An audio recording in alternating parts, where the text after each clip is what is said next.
O te whasisilatu ato e amatelia nei tau manga le whono au whaitula whono. Whamalolo on sai le tatu mota, tari tonu o maua se malosi whaopopo e ala le tau maftanga sa alo atu iai, whaamai ai le tatu ngā luenga le nea fiafi. E nā se whamanatu al whong fitalai, o lea ua maua manino fina ngalo le tatu mota, o lea ua tuina atu le whaaloalo moa wanoa o saunoanga whaatau pou. O na iei leo tua lalo anu foa, ua maana ia foi le tūlanga. O le a aver wha mua i saunoanga wha tau pou, e o lava i suus fono o komiti o tupe maua ma tupe tutongi. O le a lea whaina lea. O le a tatia pea le avanoa muli mo le saunoanga la utou teitai fono. Ai ua tu ina atu le avanoa mo a utou saunoanga wha tau pou. Ona o loo tapua i maina i o utou i tu malo. E whatati e se atatu tau manga mo le malolonga, ua mai a saunoa le suus fono mo palau li lua. Ia o le avanoa le nei mo seisi saunoanga. Na ngang whaloar.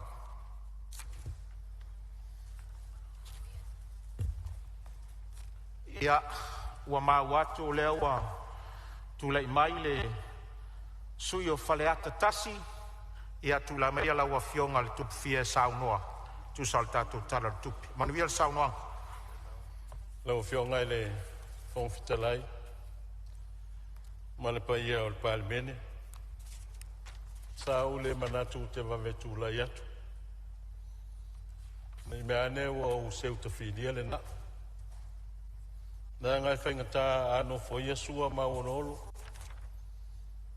Ia pe e foi le paia o Samoa i le pea ma vaitongutu. E tau ona o seu tapua. O te seu i whale vai. Ai se i seu i whale mua le paia o Samoa. Ai nei mea ane ua mau ese tutuila maape. Me se le fina ngano lau fionga le fong fitalai. Ona le maua le o se avanoa o le nei. Usunga fono. Ia. O turai e tuai. Malfa ala o tele le nei avanoa tu ina mai lau fionga le fong fitalai. O manatu i le taia o sola. O umona e taia le tuta faitoa. Ma e whana le u le langi. A wale whaafonga le atua sisiri ese. Ina ia tō manu o wale fontanga le paia o le palemene o Samoa. Ma wale au tātou mori mawina i le nei tau a fiafi. E leo tu lafo ina i tātou e le atua. Ma e ui a o le pea mawaitangutu. A wavea ma maota tau ave. A wale maota fono i tia fau. O le malai o le whau tu ngā tangi a Samoa. O le malai na te tofi ai malo. Ma o le siri anga o Samoa. E a fo noa le palmene. Ia tapo i maia. Na ua fionga le fongtalai. Ma wale pa ia le toa whao ali. Ima le toa lua tu la fale. Tainane le fale manono. Ia po oe foi o le whengai ngā Samoa. Nuna ia le whaafonga tapo ai mai. O le au mamanu o le malo. Le fionga tu ia ana tu me le lifano. O le masiofo. La mei se foi la fio sui o le fono sui to fia. Le fionga i le di palmia. E o ia le apulo to fanga ma le falefu. Ma le whaawang ngau. Tu lona le whaatafa ngase ngase. A lai mai mo whaafonga mai. New Zealand. Fio foi lo fionga i sui parimia. Pa ia mal mamalu. O minister o kabineta. Ia e tainane minister lango. E foi ui na le no foi e foi le foa. O le fionga i ia firme o le sao na whapito e a salvalas. Ia mesele sui mamadu o le palmene. Pa ia tu foi le fionga le taitai o le tua ngai ma le sui taitai. Ia ma le nei vaenga whau whai.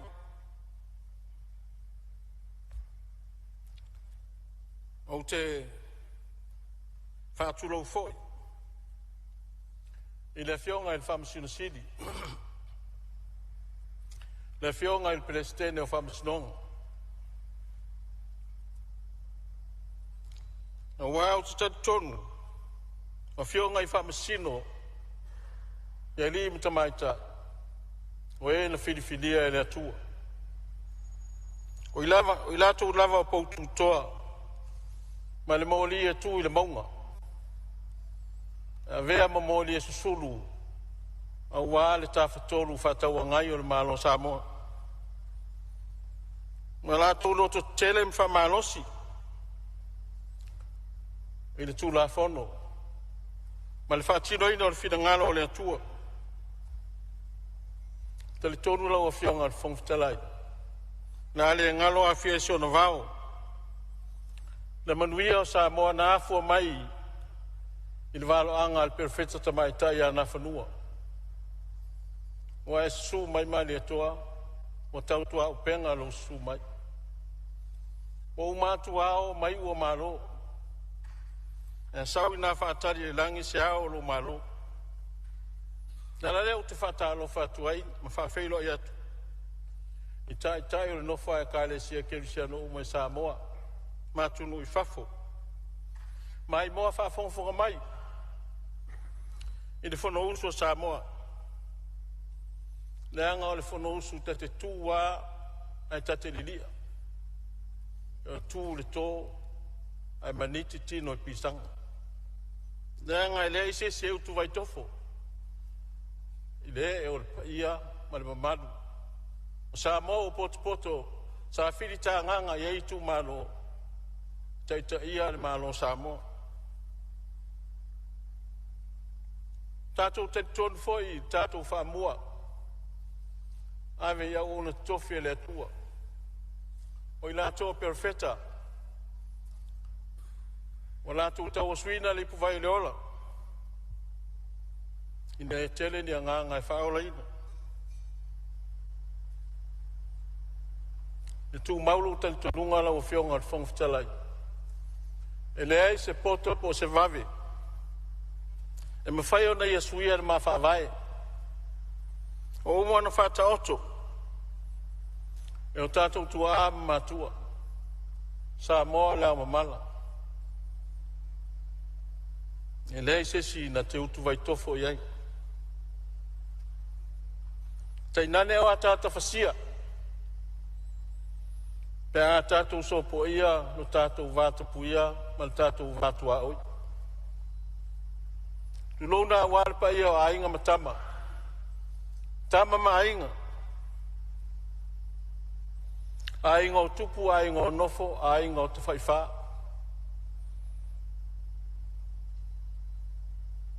Ne paia ia pule me tu mua. I tu au mala taua. Ainga le tai ma le vaa o fonti. Teinane, no tātou vāna no whai. Le motu si sai. I atu tuila manua. A warpa ia ia sua ma le vai whanua. O fō mai tu langi. Sa ole msale o mua ma le lau niun sai lua. Nea fio whatui. Le la au ma na motasi. Ta ma le manua tele me tō o le whale ula tau waitu ma le whale ula tau tangata. O le atoanga le opa ia mama malu o Samoa. Ai tainane le whainga malo, le whionga kovana ma le lutena kovana. Le whongwhitalai ma le whainga malo o tuila manu. Opa ia mai ale tai sama le tu manua. Se ia pa ia le ruoloto li intawilo ai manua malo.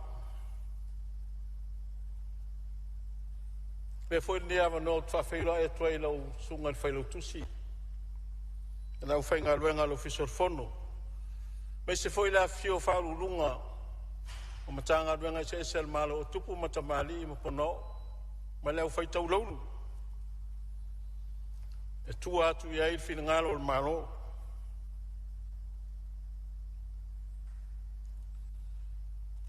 Tau lunga lau whata alofa.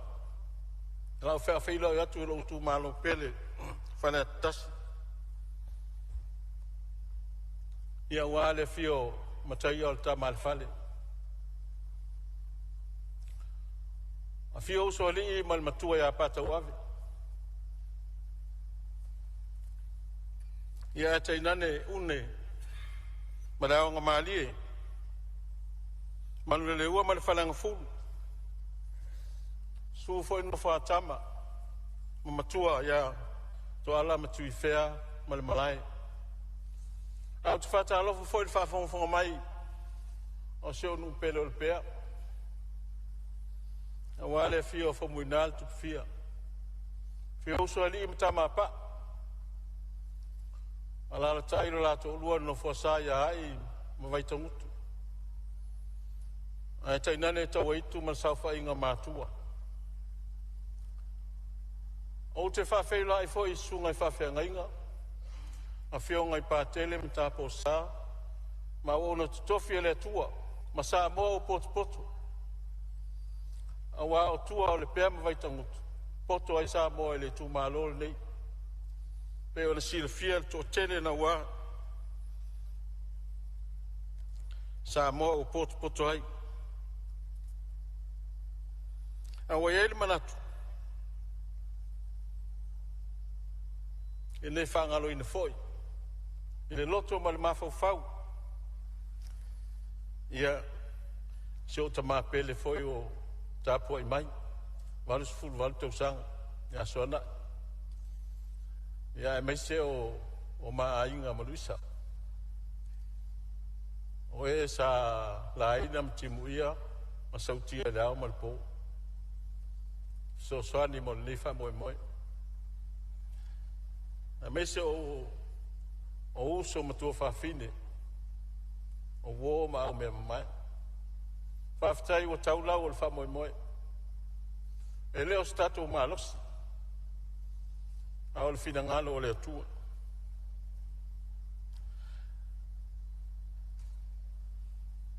E ele manatu. O le a tapo i mea le tato tu malo. E se i whaise sao le whale ngā fulu a Samoa. A wā, so tatou sao ia manuwao. Ai whamoe moe e tō taima tō uta. Le nganga o le tua. E se vai o tangata. Au tele ia ngai atu e lafo. Se maa il pai ngā maa Samoa. A walantaro tupe whanatinati pe a whaia sao lau wha Samoa le metu si pati. O i luma o le fono al palmene. O le tāua i e lau whalonga o le ulua i saunoanga le fionga il palmia. Ina ua wheloa i minister o kapeneta. Ke ulua i teibi ina u mata ma u wawa ai. Whai meilan saunoanga. O tātou au ngā le atua. O tātou o mulu vai a le atunu. O tātou o tāvini a le atunu. O nofo le ama whapasene lan saunoa. E iwas fulim pasen. E toi titi ase lau pasen. O lo nau. Ina ia se lau pasene saunoa ngal palmia. O manatua i me atu sai manon finangalo. O tātou au nā le atunu. O mulu vai le atunu. O tāvini le atunu. Mai ati tau on tātou whamaoni. Ma mātau le atua. O le atoanga le nā o le finangalo o le palmia pe atu sa manon finangalo. E mapo ai ma popo le malo Samoa. Ma atu sa pe tau te whalongo i le tāua o le whiau tau muli mai. E tā airu tātou waa. Ma ngā i e tātou wholongo. Ai mawhai anu tātou whaangalo ina i e whai tau tāua le whionga le palmia. Pe a whai mea tātou te loto i ai. E tu ul whina ngalo o le atua. O whionga le whongwhitalai. Sa o maua I tau whalau I loa whanau no ta ingo le malo. Ina ia ti na e tūlanga maua lunga ole. Tūlanga I me tau whatoanga. In ta mau a ingo sa moa. O le mana ia ia lo whanolong. A tere la fumoa, la fupua, ma la fupua, ma lei whatoanga. E ere tei me le mana o bia e toa tau o nisi ngā luang whawai teimi. Tatu tau mwhai ati na e tatu ele ele. Au fionga le whongwhitalai. Ai a sila ele. Ia, o loo iai le whau la vea lau fionga le suna malo lo sau noa. Atu lava noa le fionga ile minstau tupe. Ele aise ngā ngai whaalawe lawe ile po sanga matango fie. Ia fionga tupia, ia maise ko ile fionga le whaipule. Pau lava o le u tula I atu. No le sa fola sia mata ua. O lea e tātou talanoa ina le emergency budget. Ia, mulisi le fia le tātou maota. O le emergency budget po le paketi whaanati nati. E le o mai tātou pānemene. O le tātou paketi o lo whaatanoa ina. Paketi masani lava. Sfulua masina le tātou whainga malo. Ia, pe o vaenga ia e. Pia wha malama tuai. Ma le wha aloalo lau fionga le whongwhitalai. Whaftai sau noa lau fionga le tamaitai minstau tupe. Ia o le tūlanga funa e fia fsoswani atu le sui. Ona o le iluma nei le whamaumaunga le whongwhitalai. Ia o le SOE le iai. E whaupuina mo whaaralawe tupu whafua se ima mawhatu. Lea lo whaangai o iai le malo le taimi nei whaangata mai la solus fumaleiva. Al paketi lava ia o lo tau sau noa iai. Ia o le paketi e whaangata mai la stores fulu o iungi lua afe lua sifun maleono. Whawau mai sau noa ngalo o fionga. Ia whawhitai le fionga le tamaitai sui palmia. Ia le sau tauanga ia tu tau fisili atu ile.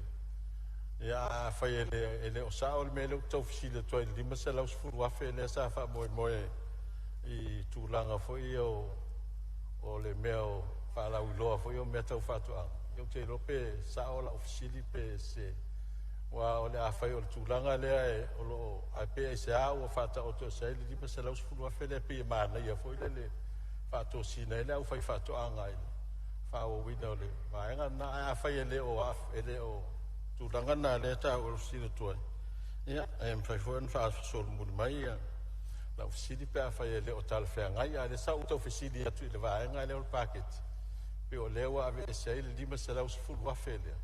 Sa wha moe foi le mo tūlanga na. Ia awanga ia tu le fia whafisili atu soifu maloro ina. Ilona tala o tupe lau te wawa ia tu le tu lau fitu lima. E pe o lai wha mai polo keti o COVID sifuru iwa. E pe o lewa ave e sei se lau lo sifuru wafele lima se lau tala. Au te vairu peina le sau wanga le sui o lo sau noa. E talu ai o tātou tūla whonu tū mau e le whātangaina o nā iloiloina vaenga te itasi o tātou tala tupe. Ro i e lava vaenga e tuai lava noa ta ilua I sui usfono. E sau noa I vaenga ia. Ar tūlanga lava I o sau noanga. Ia e wha lautele ai sau noanga lautele o tātou tala tupe. Ma le nganga wha aloalo le sui maro lo sau noa. Taftai. Na o stai e foi lo finangalo. Na o se e atu le tūlanga le o mana onga o si o matu tu malo. O le sa wasiasi I matu tu malo I meo awala lau papa. Te rofo I asi sila I waini se masani o na malanga atu ma o I whaunga le kolis whawhaiwhi au I moa. Mutua mana o mia se ngā ruenga e fia whaleia I le minsta o ngā whamalitura. Ngā leo mea o ngā ruenga tele. Na ngā sapa ua I le sita avale ina. Manu ai foi tanga. Aola uva ai I le awana lau papa leo. Wale o toe malusi tele mo le tūlanga leo saunga le mu ia o leo wia la vai tele o aso e nai pa tele ma tapo sa. Ie whape foi le ie o nofo ai ia o tau nei polis whawhai whiaui I moa. Ia ana whata o toa tue sisilani ia I le ai ngā malo. Se atu i le awala le e momo uta. O te le i lope sa whape whea na whaile na awala. Awala wa ai e pe ua tanu le awala le ala vai. Le me tawhele vai. Ona na winga o lai le ia le teimi nei. Ai ao ina tawhele vai. Mautino olo leo. Ia ua o ta fia ese na whai nei leo. Ia malem whaeo na malanga mai ai la toule i momo uta. E mese la le popo lenga le iai. E a whai e mana o mia se ngase e te ua tawhi whafose i le vai e le mwhaeo na sao mese tawa.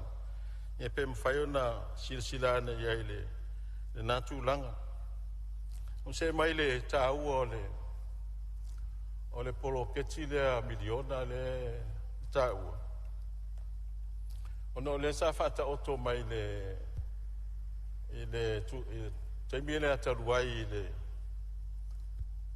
i le whainga maro. O le o umana pāsia le tupe me whaion whaale le iai le mataanga le i papa se ea. Wana paule o le mataanga le i tonu o whaleata. Ia ana o na whamanatu otu ina o na ina le whaimea.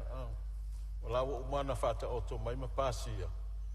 Ia ai li mwhaion la whatiroina. Whaifon sisila nei le tūlanga le o le matanga luenga le o tūlisi. Sa maua sa ele tupetele sa iai e whaasino tonu ai sosoani i papase ea. Peitai na tāwhia le teimina ua iai le COVID is full iwa. Na tāwhia ila le seleni, au seleni of sosoani mai fafo. E na ona fia whamanatua ne se sila ne lapo iai pēr seleni na iai papase ea i le pēr. Ia, pe mwhai ona toi whaase e mai pe a whai tāle whea ngai malautu sisila ia. Ina ia whaale le ia tūlanga le wau te loa a whaale tonu tama a ingo tātou le i tālo ma le popo ma le koko manisi mea. A pe o i le o tuna vai le o te iloa le e mwhai ona awala mai le telo tama a ingo. Ia pe a whai le leo na whaatūlanga le ia in whale ia mataanga ia. Ina ia mwhai ona na utowa mai ia i la tau e mwhai ana malanga mai. O le nganga o te whia whawhitai atu ai mai le taimi o le whainga māloa le HRPP, so mai ma le taimi o le whionga i le pālimia i a whia mese, ia o mai le taimi o le whionga i le pālimia, ma sui pālimia, ma le whainga māloa le whasta. O te langona le whia whawhitai atu manua maua lava no. Ese le matango fie o whale a onga e lua sa whai e le fisosoni mai saina. O le wha moe nei masalo le masina fau e mawhai on wha uru whale ai. O le langona fia whawhitai atu. Le ngata e le whale a onga o le Pea Primary School. A le whale a onga St. Mary's. Masalo atu sisila e pe a whape tau te a fio atu i le aso pe a whataulu ina. Pe ia o ni whale a onga ni universite. Ia a tono tupe alua o ngā lea wa a fua atu le te leo le whainu mela le ei nei. O le te leo le whainu mela o tangata le matutu malo. Ia pe o le matutu malo ai o whale atasi. Ia e fitu afe tangata pālota. No inga atu whatasi umal te leo o le whainu mela o whale ata atua. Ia manisi o au mauma no nofo i whanua ma ele o le nei nu. Ia o loo moli mawina au te loa walua o ngā ia e nei tupe ma nei whale a onga sa whausia e le maro seina. O te loa le maro seina lea na tu whausia ia tātou whale a onga. O nisi vaenga fo ia o te whia tala noai manua mau lava noa. Te whia whawhisile tu lava i le mea lea o le tasi te si ma le valu miliona lea o le paketi lea la to tu ina mai el malo. O te leo matua manino malama po le tasi te si ma le valu le ese mai ma le 2 miliona. Po le tasi te si ma le valu na wha mae a ile tupe lea sa whaatino i le 5 tausanga o mawai.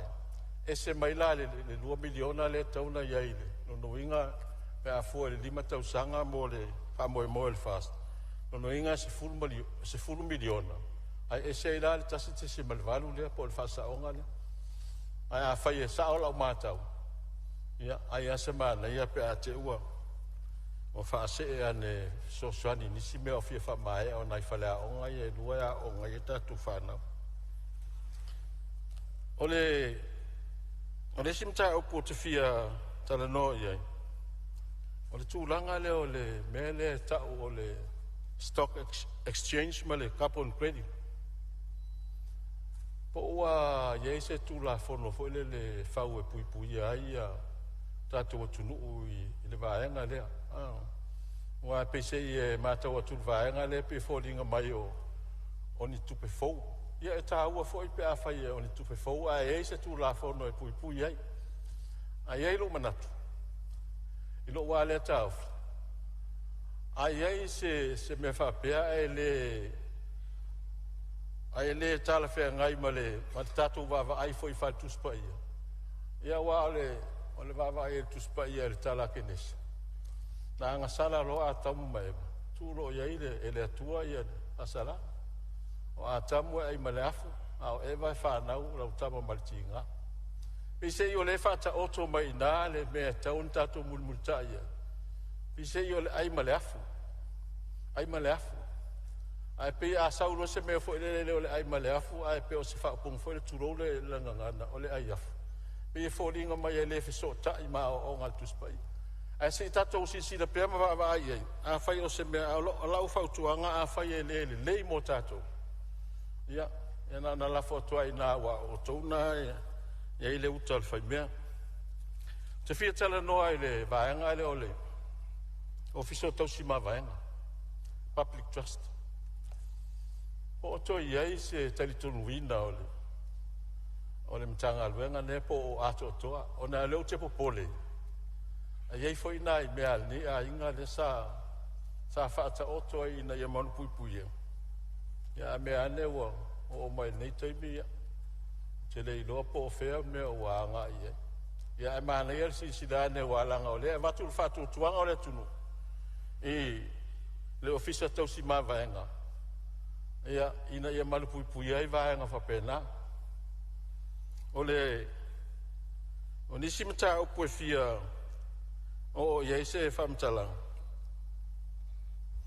o mta o pui sa ma na ia yo fa longo pe ase mai fa nga malo fo ole wa fa le land and survey o la fa longo fo le ia pe fa sa a fa ia ni fa nua na ave malo e pe anga i le state tosi pe anga i fa nga i le malo a fa wasi le fia le malo wole to fa nga i to fa fo i mai ele o te lango ida na va nga lango te lo te le yo la fa i no o le le ai nga ni me sa ave fa boy mo e fa nga i le state tosi ai umane wa watu ya fa pe na fa le longa ne foi lá o mai te milena sfulu tau sanga te luai tu malo i le fionga fa muinan pa ai fa se i mai sala si e si fa no e tele mai le lua fe sfulu iva e to filo no foi lua fe lo sfulu se si la sila ne la vai la no fa no fa le ngalu pe fa pe fe fa tino se me fa pena ai le foi lá o lo ye nei matu tau sanga i lu mole komisio me tau fanua mai le se to ya se ai manatu foi le fa leo tu pe foi le fa fonga mai min sta e o le mtanga lo me si le to fa se tu fatas a tonu la fa ngo fia e o foi le mtanga lo nga swa vai mane u le nga swa vai e tau fa no a foi tu la o le tele yo puna vai le fa nga el tatu tu nu e ta ma fa puna vai fa ngai nei ele ole ainga ai o vas full tosa yo fa tawa na wa po a feto ngeni lisio o nei fa nua fa ngai ai murmuriane ai ele me silio na mali ai me ole no fo wa ule fa ele tausiela inga pule fa no male ai o no me istanga tala e lau te talatu ele on tangata e whaasino i le ainga ele. Me whape whea o tupu me whapea. E ala no utala no atu meia. O le tātou tau mo whai whātas. E whaatonu tonu le mea sao e tau nā ngā i ai. A wā a whai e le whapea a vea le whai pea o se mea. Se mea se e whōringa ai o se mea sao. Na o whionga i le whongwhitalai. E whia a vea whōni nea wano te whawhitai atua i le whionga i le minister soi fo malolo ina. Manua mawalo wa wanoa le whionga ia wa au. Talinga ia sale au. E ui aina whapea e le o ta oto i tono paketi. A lawa anginga i malailan sauroanga. O iei wha moe e fia whātūs whali mai teli. I tuana i matu. Whawhtaiwa e le sila mai o au o leo teli a JPP. A lewa e sila i le manuia lau tele o le tūmālo me tangata anu. Wai moni hal mena. O manatu le mamao lau sila. A wā le te leo whainu mela o tangata le nofo i le tūmālo nei. O la fo e tele i ati na impisinisi ma le tūlanga o tālonga. A tū waisi whale mai le lei i tuana i matu. O le tamitu alangolango ina le whina le whionga le minister o soifo malolo ina. Ai whao popola i ai pe a whai e tu saiba non whina ngaro. Ma tua whau se whale mai le lei. Wha tonga i tūlanga o me mo o mia. A wā ale mele o te whaalonga o tu iei. E ma whai na o mai fo mai whapitoa e whai e lato tonga whitinga i tau tonga i nei. Al whawhita auri e tu. E le lava ia mea whai ngā luenga e whaatino i nei. E se manua a lava mea whai ngā luenga e whaato tonga i lale. Le whale mai leo la a whaboe moe whai whale ata. E tōro pūlou le whionga le minister. Mau te langolango atu so se mea e wha a ngā i elfo whanga le lumanai. O te langolango atu tūlanga o le whamoe moe. O mai le sau whamatalanga e le whaumia se tala. I le atafa ngase le apulo tō whanga mal whalefu. Whātou toria o le whionga i le pādmia i atunu i whafo. Tātou talo ina i alofangia e le atua. O le asi teimi whafo i sia se mālosi tō e taliu mai. O le ia whaatino no wala wina. Tātou te talo langa o ia uwhilwhili e fo e taita ia le malo. Ia tātou whamoe moe le alofa le atua e awala mai tonga whiti e fo mai. A ngai tau whapatalanga i mea sa tā ua isi sui o le mea lea o le social media. O le upu monia ma lau tau tinonga. A pe nei wa file mule tunu pe ana wha pea e le a ngai pea le mea lea. A wā leo tātou mai nei tātou whafsanga. E whainga tāl tātou wātapuia. O tino toto ma ano nā tau te awhio mai nā. O tātou le ainga e tasi. Tātou wātapuia man tātou wāwhea loloa. E lango atu le mea tau te whina ngaloa. Ai auto sila ane se auto sila ane ile. Ile social media pe mata ia se awala. Wa u tolu tau sanga talua. A o famasina. No tinga ai nai fo se me fa pena. Ele i lai titi au famalia e so to roma se fa na. Wa ave lunga wa o tawaso o walu le wheelchair o fama malo toto. Ele tot sisi mai o no sufito sang. E fa me tangata pe ya na to e lufu fito to sang. Fa to elo fangia ele tuol tangata e fama oni lu mo le tu. Le winga lo fam talanga. O te le amana ia. Le foi la pe ona o tato waia fainga ukuma tato tau sini onga i tato fainga palo to uma. Tato te le fito fi te pai tua. Ya o le Michel aso mai ale me le fa pe o tangata fai mit. Ai mai mau pe na fa pe malama tangata tu spaia. Awa le mitia yo se fa len fai o le la mal masina ma fitu as fulmatas. Na fai to as full fitu to sanga Josef. Na fai la no foi kanana. Ele ia ma se to lua na uso. La e ora molontina. Ai fatu ata no le mitia Josef fai pitu. O se lau tos full to sanga lontama. Fai ta to lua na uso, mana na fa na. Ia lana mo whātaunu e kupito, na ifo e kupito. Na wharawa e ifo ia Iosefa. Na lana o whamanatu o tual mele. Lea ngā pēr toi whawhangu mai ia, ni mea fo ilele pēr e tupu el tatu whesesia. Ai a whapela ave le miti a taunu, ele umalima tausanga pēr taunu le tausanga. Le mea na e pule le atua ia. Lea ngā ele o se valo, anga wala no whai atu whapela tala le. Nei te wau tau pēr mai. Ai e se mea o te le fia. Ia whapena o le fia o tino toto ma anu tulou. Tulou ala ngana. E o al palmia. Le foi e leo a fia, mai le fia ngā saon whapito. Ia e se ale mea leo te tua ia ui ai. I tātou tali tonunga ma le saoro tonga o le tangata ele mea manatu ai. E le a vea la ia i tū la o sola. Tātou teo mai i le palmene. Tau sisi le mai o le mātou te e atu i mea o matou te whina ngalo ai. Mau te mai atu watu le lango. Ma watu le mātou whautua. A whaila watu te le whina ngalo ai. Ia pule hao to. E o ai le komiti whono whawai. O whalongolongo tu a whapeo. O le la taita e iar whaste. O whaetou i ai. O te le iar whatase vai se mātou whono whawai. O te musu e langa ele a ia mo i liwa wha. O te musu e so sofa se mea ele au mai e ina. A o te nau ina ia mawhaio na o wa ai e whono whawai. A wai whaingo o fio na turi tangata pe ai le whamaona. Nanga ele mawhaio na tātou whaasausa oa se mea pe a whai le whamaoni tangata. A mailong tu whātua tuanga ia te aulawai e le whono whawai. Whaingo o fia anu turi e sel tangata pe a whai le whamaoni. Ina ia tau lau o le whamoe moe. O le 2 miliona e manuia e tangata uma. Ia, e manatu e telefonisi mea fia talanoa, ia a tonu se talanoa i mea taitasi e peona au mai foi whautuanga al tamai taipalmia. Au te moli atu whaftaira o fionga al tamai taipalmia. O levan ta mafuta. Ma fisoso ani foi tamu whainga o nisi foi o tanga luenga al victim support. No loa i nā o e te lelo roto.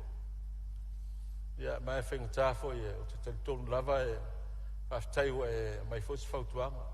Ia wai moni apo te talitonu la foi. O lea lava lea ta mai o tangata o mai nei. Pea lato a to e tawa o ngale ang whataita. Kalau tala le sa whatu le o sa whai puli. O le tele o nei mautus. Pea o le ua o e te alu toi ao. Ai mo mori lau whaftai lau a fionga i le. I le whonfitalai. Pa malo le on sa. O te iloa o e le tau pou. Langa le te whalango le lua i pou o malo. Malanga o e o le whengai ngā Samoa. E toa atu i aile le au peau o whawhita auri. Le hao e na luka le mtangi ma soua. E whamoe moe tautaile po launga Samoa e whontanga al palmene. Alfangia le atu e moso finangalo. A wā le whono al palmene Samoa. Tarsia le whatawhanga sangasio al palmia.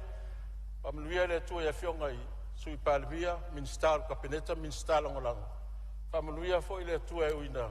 Mai le mātou teita. Ia au le toe utaia le o tātou mota.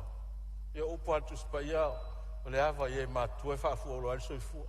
Manui le tātou palmene ni vaengo le aso.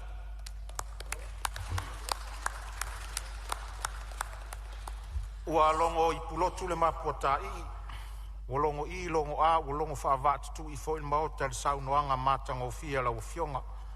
Whamalor tā pena o tini pā o leu tu tu sol saunoanga mātango fie. Whaftai foi ti mai le tu tau tala le lei. Lo tu mau pēa lau whaasoa wha leo si taulanga tala le lei. Sa inga lue le tele o tausanga. Ia o whaafonga maua foi le tu malo whale atitasi. Tu sol saunoanga ma lo sao le tala tupe. Whamanuia le tua i tō whinga o se e iei lau a fionga. O lo o te tala tupea le avanoa mo se isi sui e saunoa tu sol tatu tala tupe.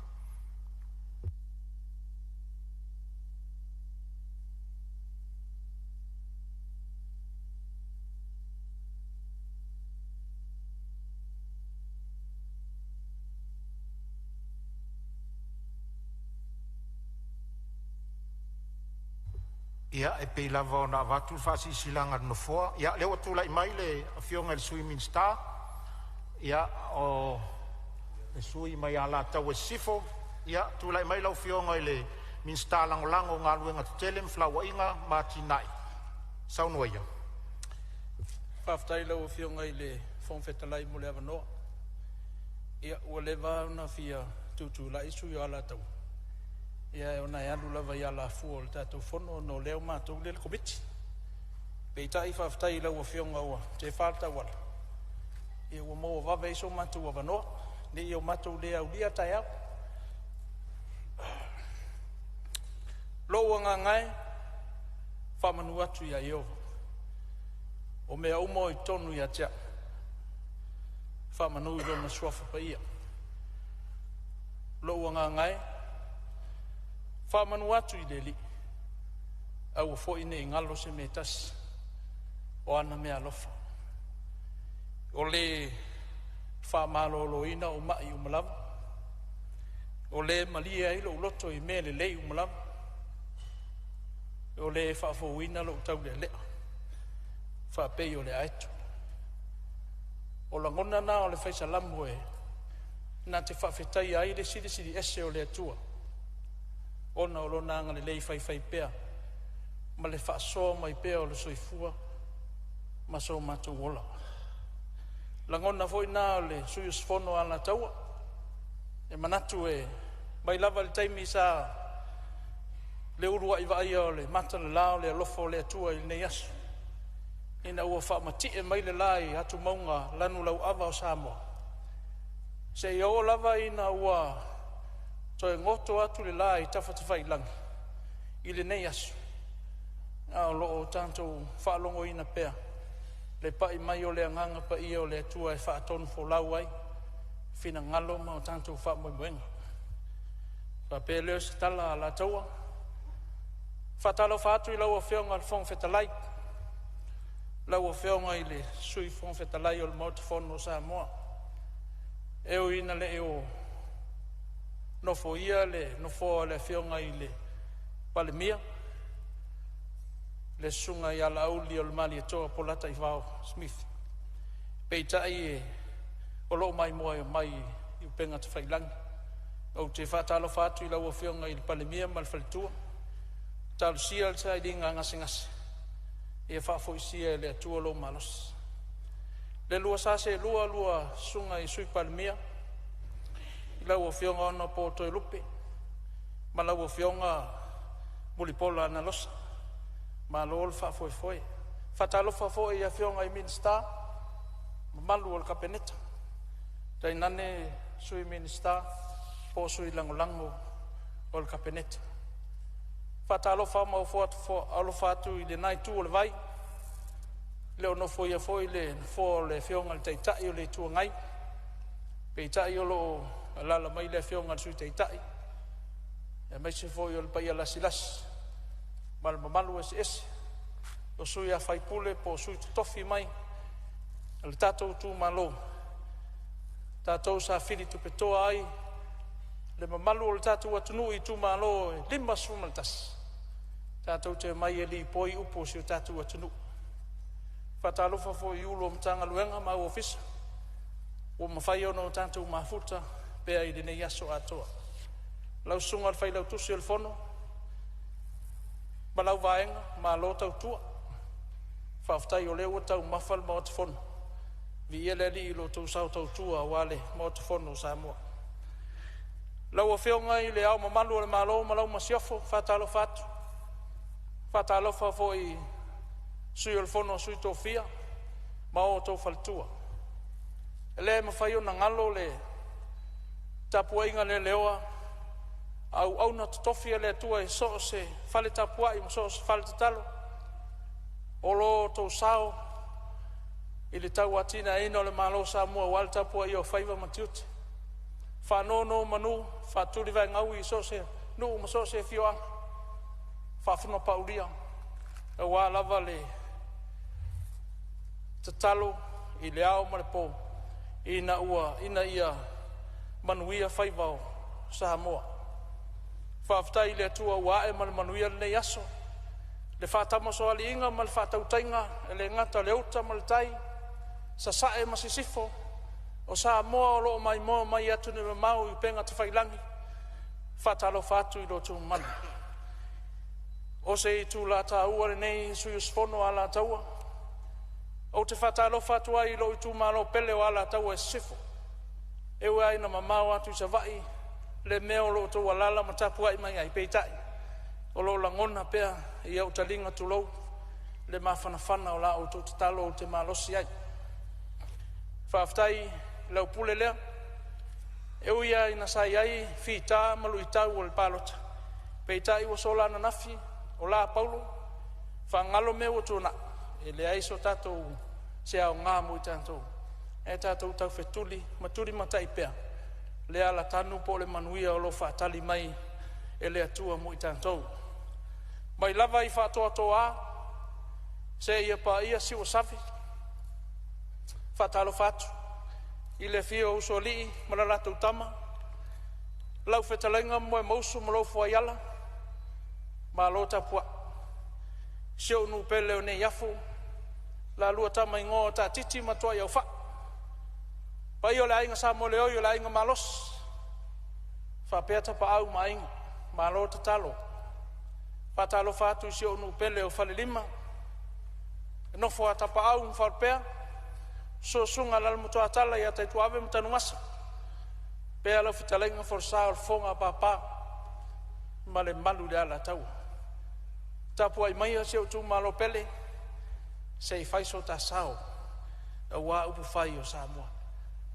E le tapisi na wale la unga ala tau, e se a la unga whatau pou ata mari, e se foi la unga mene o tula fale. Lau o whionga il minsta o aonga,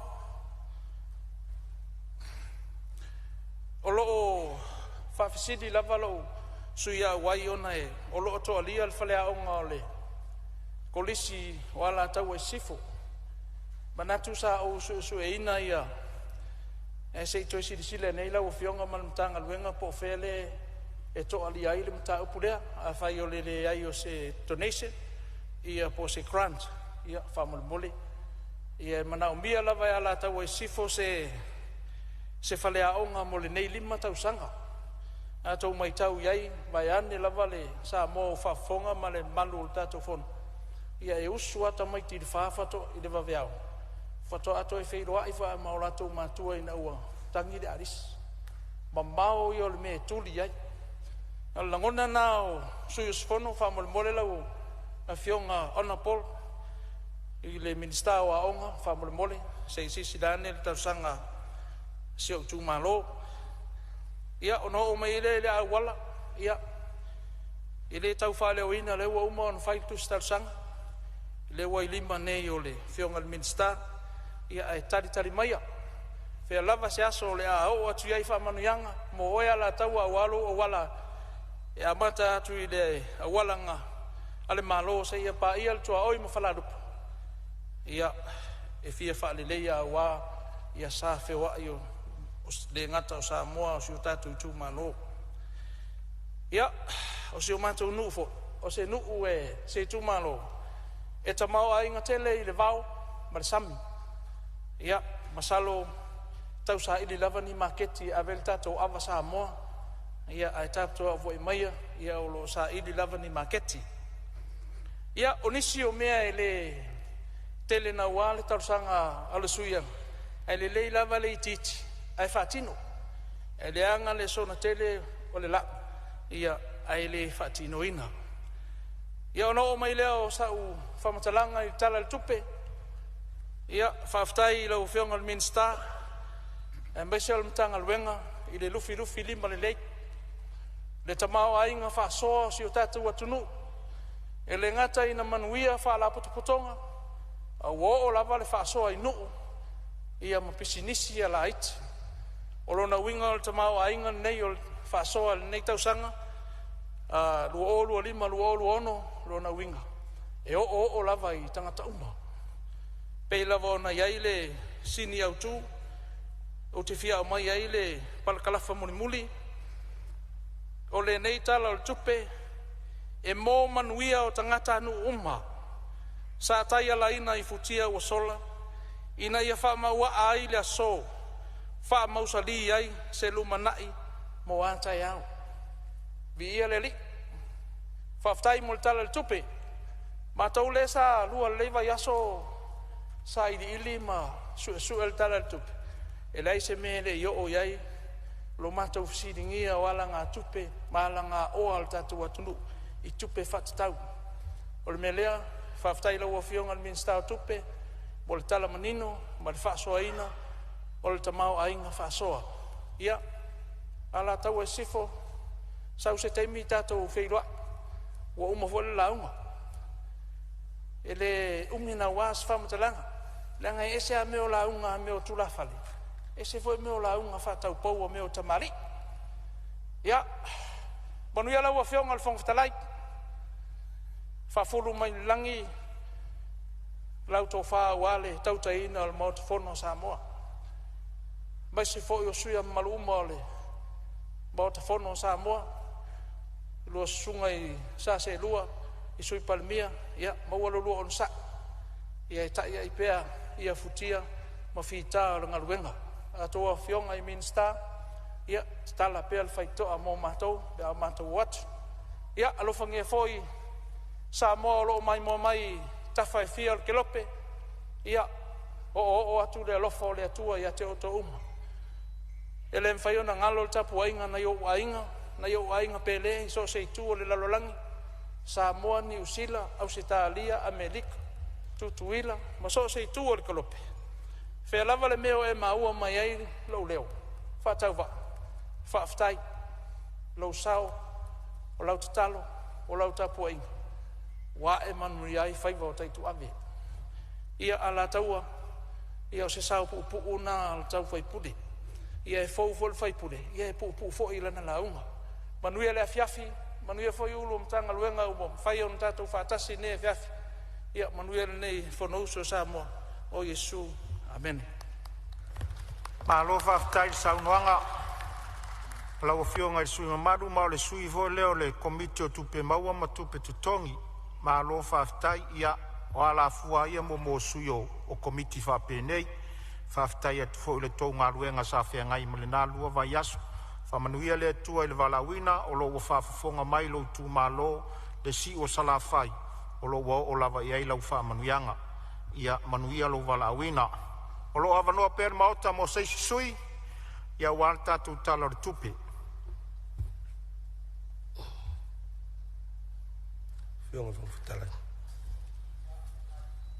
ia e mai tau atu lewa tutula i mai le fionga i le minsta lang on tanga luenga o whatoanga whai ngā whaiva ia o le sui mo palau li toru se on sai lava le sui komsino le sui o le tanga luenga leo se mai a ia palau li toru tu atu leo le avanoa Whaftai lau fionga i le whongwhitalai. A le whaia se tautalanga ma moli voi te sao le nei tu malo. E mua ona au whatulou le paia o le mauta.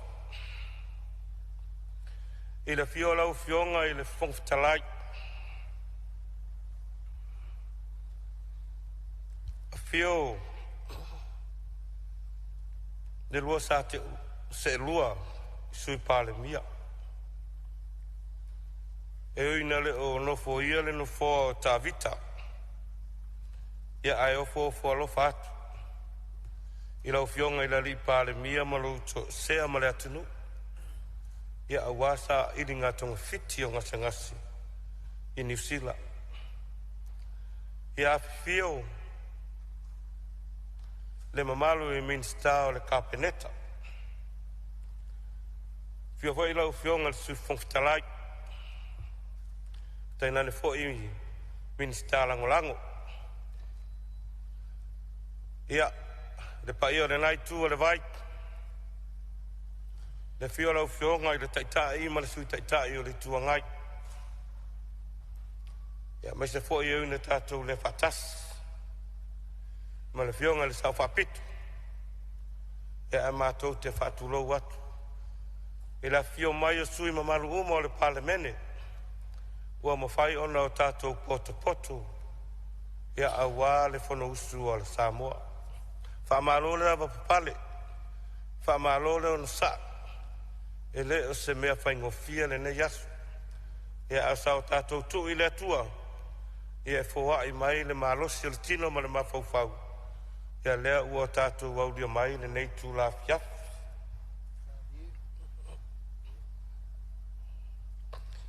E fia pai fo se tau talanga i le tapu inga mamalu al Samoa. I le fio lau fionga i le ao le malo ngā lau whalitua. A fio tau a fionga i sui a le fono a sui tō fia. Mau tau musiofu. A fi fio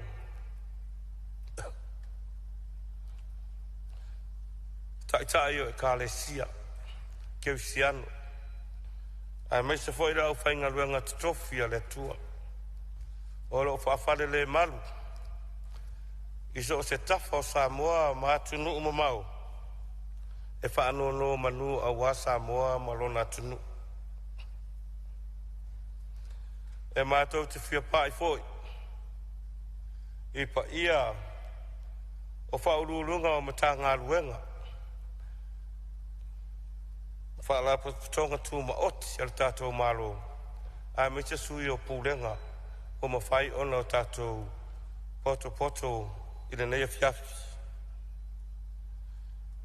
E whawhelo atu fo i lau fionga i le whailo tusi ma le sui whailo tusi. Ia tainane le ofisa o le whono au au. E mātou te whawhelo fo i mo fo whalo whatu. I lau fionga i le whamsin sili. Tainane le persitene o le whamsinonga o whanua suafa. O li imata maitai whamsino. Ia man mamalu le ofisa o whamsinonga.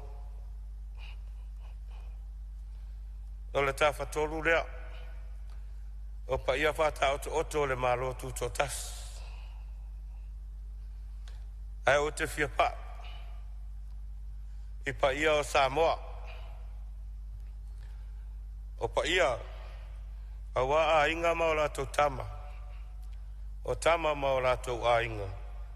O le usonga pule ono matu mua. I tu au ma la taua a inga i le tai ma le wa au fonti. O te fia pai fo i ro tato motu sa. A wasua ma le vai whanua. Fo mai tūlangi. I tu au ma la taua. E lau niu na sae lua, to o le whale ula matama o le manua tele. Tali tonu leo te lenga leo pa ia o Samoa. Ai le nei taimi, o te fia whatalofa, mo o wapuapu alofa atu isia o itu malo pele, masi o matonu. Te matonu o vailoa, ma le itu malo palaudi.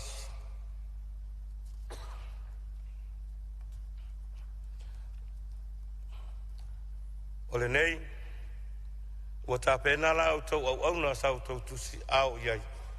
E moli se sao o le tātou tū malo. Ia awa le tala whatau au tū o le tupe. Lua o lua lima le lua o lua ono. O lo whapea o na wholasia luma o le lala ua whono o le palemene o Samoa. O pe ia, awa le awhia o whasina male alo ali. Tainane le whafonga o sa lilo mai awa. Alala tai, lo lua sa le tau lua. Au ta ngā vai ama mata wha. Tōlu ono ma le a inga le whale lima. Ma lo tau whale na whau iau. O le pa ia foi. Au ale a fio le matua i a mai malatu. A tainane le nofo ali. Au a sa vea ma le moa. Pai a voi o le tu malo. A wara fia o fasina masali lo mai awa. E leva ia oe sa fale le tau waa. Ma upu ia oe palauli na poto. Oe o le pule. Ta alofa lava. ua maea ona whaile sa o le tātou tu malo. A vea ai lo tau tofi whatau wa. E whai masui o le komiti o tupe totongi ma tupe maua le tātou pāle menei. Ua maea ona lau liwina na ngaluenga. Ma o lea ua ilumo lau a whono ia aua se whatau whala inga ale mauta whono Samoa. Ai, a vea nei taimi. Se ia upa i lava. I mata upu o le mātou i tūmaro. Ia ona whai leo se whaamatalanga i. Tu sai fo i manimi. Vaenga sa mawhai, ona oto mai i sa i linga o le talo le tupe o lo i rumo le lo a whono. Vaenga mua lau whionga le whongtalai. Ele o pōmala ua fia fo i a tātou mawhitanga. O taungangi mai lava le nei tū malo i lona vai. Na vai tau mawha o lo whapea. O na iai ia le vai o lo sapalai mai i vai loa. O lo whapea o na tau mawha ai palauli ma whasale le anga. Se tau le whatau si ua popua. Ua tau sa ngāle au nanga le nei. Tai tonu foi. O mai le taimine nei. O lo whai a ngā luenga ara matonu i vai loa e leo le vai nei. Wha maru malunga le nā. Ma upuna sa whianga iai le. Tatou malo ia whapea foi ma le nu nei. O lea ua toe talo sanga mai le tu malo. Ia, o le na ua i rumo le tatou whainga malo nei. Lau whionga le minsta, lau whionga le sui pāle mia, le minsta o ngā luenga tela le tatou malo o le talo sanga le nā palauti, tu inatu iau au. O le nuru nei o mātou i vailoa. E le ilewa nei na yeiti munga ia sa to ulu. Sa poloka i fo ila wala. E mafua lea. E iei le vai le tu sifo le malu e whakasa. Ua pā se tu lou le mamalu le mota. O le vai le nei yasola i maua toi ina. Pe whaatasi wha alua le sifurtau sangam o le tafele o le vai le nei. I suinga o le tau ma tūlanga o waiai le maa ale o le tisi o manga o waiai taimine nei. O le vaile nei ua sātia wha alua wha atolu le tausanga. O taimi uma fo i ala e te tele ai ta whenga o le vaile nei. E poroka i le awala o leo lo luma o le mota o le whawhiangainga. O le e whakasā i wailoa. E umi ala si taimi se ia maa ui le ia le vai. Ona whatu am whaile ona toi whioa. So tai ia la tau fo i o whemalanga ai. Ona ua le mawhai ona la sia e ta avale la wala. O le tau sanga le nei tu malo e tu ina atu i lau whionga i le minsta o ngā luenga tele po lau whionga i le sui pale mia. Se sila lo tatou malo ini awala e mawhai ai ona tapu ele lei le angai mai o le vai mayuta. Na ia mawhai ona taitai le vai i le tūlanga e le mawhai ai ona sa tia whapea le ula tele le malo. Le si foi tūlanga a o ina te tele ma paso o le vai le nei. Ia, tūlau ale ngutu ma le afi. O le palapala uma ma le ele e o mai mayuta. E ngoto umai tai le ngatai whale le nuu nei. Mai se foi palauti. Tūlanga ia e whaifo ia la matia ai. Ia le ngatai whale le nuu nei puna oa o loo iai. Ia e whapea fo ia tau mafa o le ngatai whale. Ua tele fo i le I ngā tai whale o le nei tū malo, o lo o iai se vau, o lo whapea o na o lai, e ele talitonunga, e mafua mai, o na ua mamafa tele le palapala le o lo a mai e le vai nei, ma o na o le vai ua paso. E wha umi la se wha matalanga, ai la matia ai le maua ina le tū malo, o tau mafa nei, e tua iai ia le tū malo, ma o na tangata. O le leisi tūranga, e tai au tutu salava ma le tūranga le sa au ta ua mua mua. O tūranga ia i ni mātou taringalu, lau fionga le sui parimia, wha maruru watu, o le nei ae latu ia o e tausanga le. Ona o taringalu, ona ua fia ia ele o le nuu nei, ia malolosi ia vaitaimi o malolosi o tawhenga, ia maunga fo i o sami. Tūranga le nai, e mana o mia ai, ia le fisosoani, ia le tātou malo, ia ono o tūranga whapenai. O le tātou tala le tupe. Mai tauina ma le toto ai teimi o ilo ilonga o le whātalatanoanga le tātou komiti ma matanga luenga ma whaala tonga tuma oti o le tātou malo. Mai moana watula o whaftai i la whionga le minsta o tupe. Mai se fwoi le matanga luenga i le whionga le tamaitai pulisiri. Ia mausoa tau. Mo le tāpena ina i se taimi pu'u o le neinga luenga tele. Mo mawhai o na folasia i lumo o le maota. I se taimi pu'u sa whapea ona mana o mia ai. Fua i tūranga whawhala velawe whafose le state of emergency. Lea olo o mana o mia i lalo le tūla fono. Whamalo ngā lulue.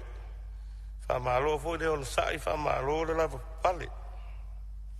E le tele se ia se ni manatu ona o lea ua uma ona velo aso fo i te tonu o le ripoti. Ai ona i manatu sa whapea. O mea tā ua lava i le whaonga aino tupe al tatou malo. Whainga whaavai. Ai o whainga whaavai fo. E ta tau. Ona whaingo fie nguna sui mai lesi taimi. E fua i tūranga ua o iai le mana umia. E mamori lau whaftai i le mtanga luenga o leo. I le tūranga o lo o iai le mata i tuwina. O fuala au whasaina ia ai maise fo i le aisa. E leo to e po le si la fia fo i mota nei malo tatu o tunu. Ona e mo i lava o lea lava o lo atu o lo whaawau pe nisi wha soli tūla fono tūlanga wha penei. Ai o lo mawhai lava ona wha tino ina le ngā luenga alamatanga luenga o leo. Ona 12 tai sui komsina o lo whapea ona se ei mai le nei taimi e whateltali e se katu komsina. Ia ai mai se fo ia malu o le malo i la utou ngā luenga whaiwhai pea. O a ue o lo nei sui o te lango te le polkalame whaatisi o manga. Environment. I le tūlai mai, le sa tūlai mai, se tasi sui mamalu. Sa e winga, sa saunoa e winga i le paalea sa ngoto i ratu sa whata. Ia. E ei lava se manatu vai o le nei sui. Pea whapea tarwhea ngai. O leo te talitonu, o leo olo o ia ila tatu whalapo tonga fo lelo suenga whasai nisi. Olo o vava alua malamtanga luenga. Malawaenga o whainga whaiwa malamtanga luenga o whatoanga whainga whaiwa. Tato uiolo o ngā lue mana au susu e New Zealand. Ai o lau tu o lalo atu ile I pa ia o matanga luenga nei o lo o ngafa male ngā luenga o lo o whapea nei o na i sa i linga. E a tainane fo ina mata i tuwina. O na e lua wahenga leo tiro ia i ile. I le whawhitau di lea. O le wahenga mua mua. O le si o manga o le ngatai whale. O whale angainga. O le wahenga lo na lua. O le saunga le mu o tau mafa o lo whapea o na mau ai ngatai whale. Ia o na sau e lo le tua maiti tūlanga ia. Pei tā sau noa ia i le whionga le sui whaipule o sa whatalua.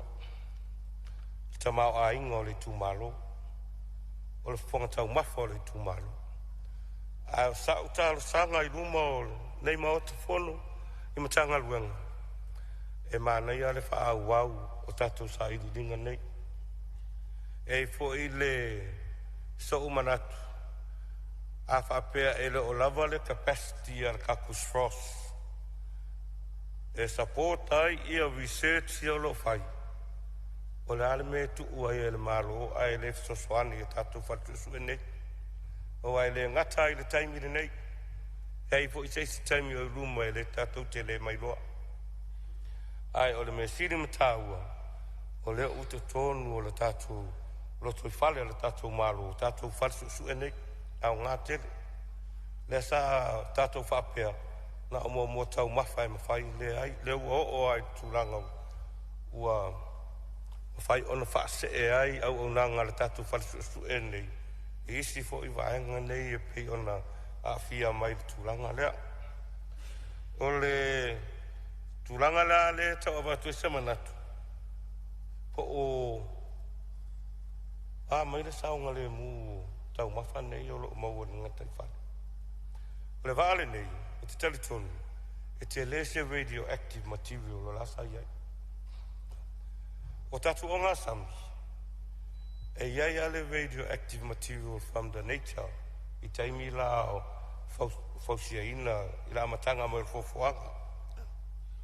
A whapeala o le iai tūranga whapea o le amai le vale nei, tātou tele o mautinoa, na o sua au ule ana pe tele ye le tatu ngalu ngalavea e te tau ana o tatu sa ili a i tu atu o vaenga na a ina i mawhai ona tatu o tu langa whapea langa ele ngata i sui fo malolo ina o tatu tangata ai e vea fo i lea malape o tatu pea o tatu tau mawhai e avea tatu i ane export e le sao i le export tatu i ane ia maisi fo i tau mafa o lofa pia ona fia.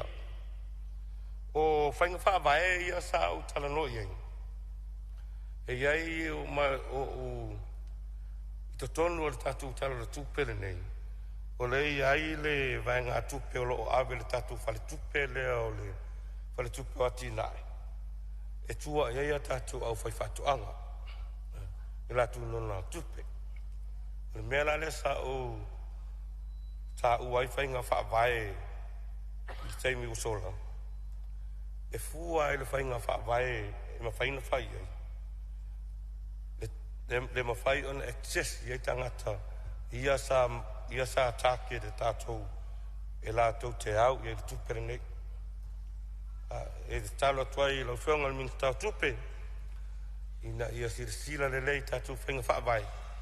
Ina ia mauti noa e anga waa o tātou tangata e lima vai a o loo iai le maalos i le tupere nei i uma e fo e tātou te atu whare tupe a whai mai ale su e mengi au kawin tōs tō lua na uma alea wa e nofo wale sau me whai a le mea le watu e semanatu ina ia whawhai ngofie o na anga waa iai tangata ia o loo whaapea, ona o tātou, sa o tātou mātai tūina, ina ia ngā maa le tupe lea. Ma o tātou tilo isi tūlanga, i le grace period and whaina toi tongi ei tupe nei. E fua ngā i ati na e tangata nei, o loo whaapea, ona tau whai e whai. O le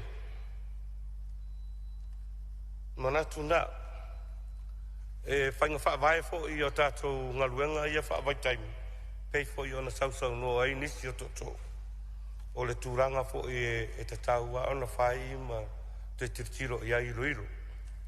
E tupu lava a to titi a masina uma ma te tupu mai whawhitauli i alo ma whanau o le tatu atunu i whafu.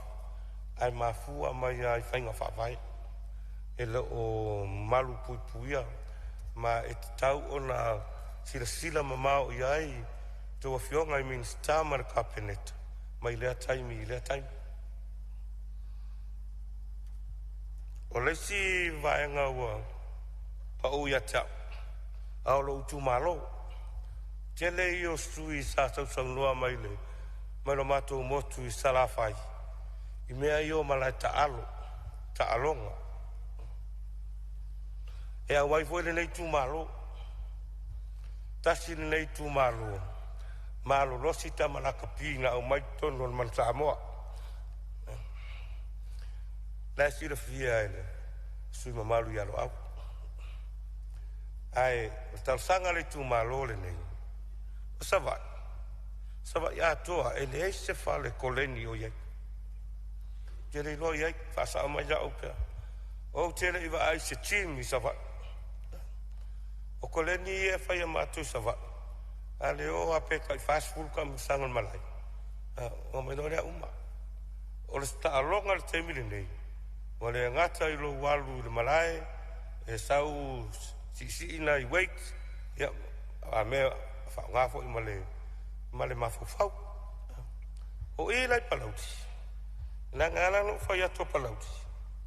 A me se i vailoa. Na ngana fa ngoia vailoa e o ai vai.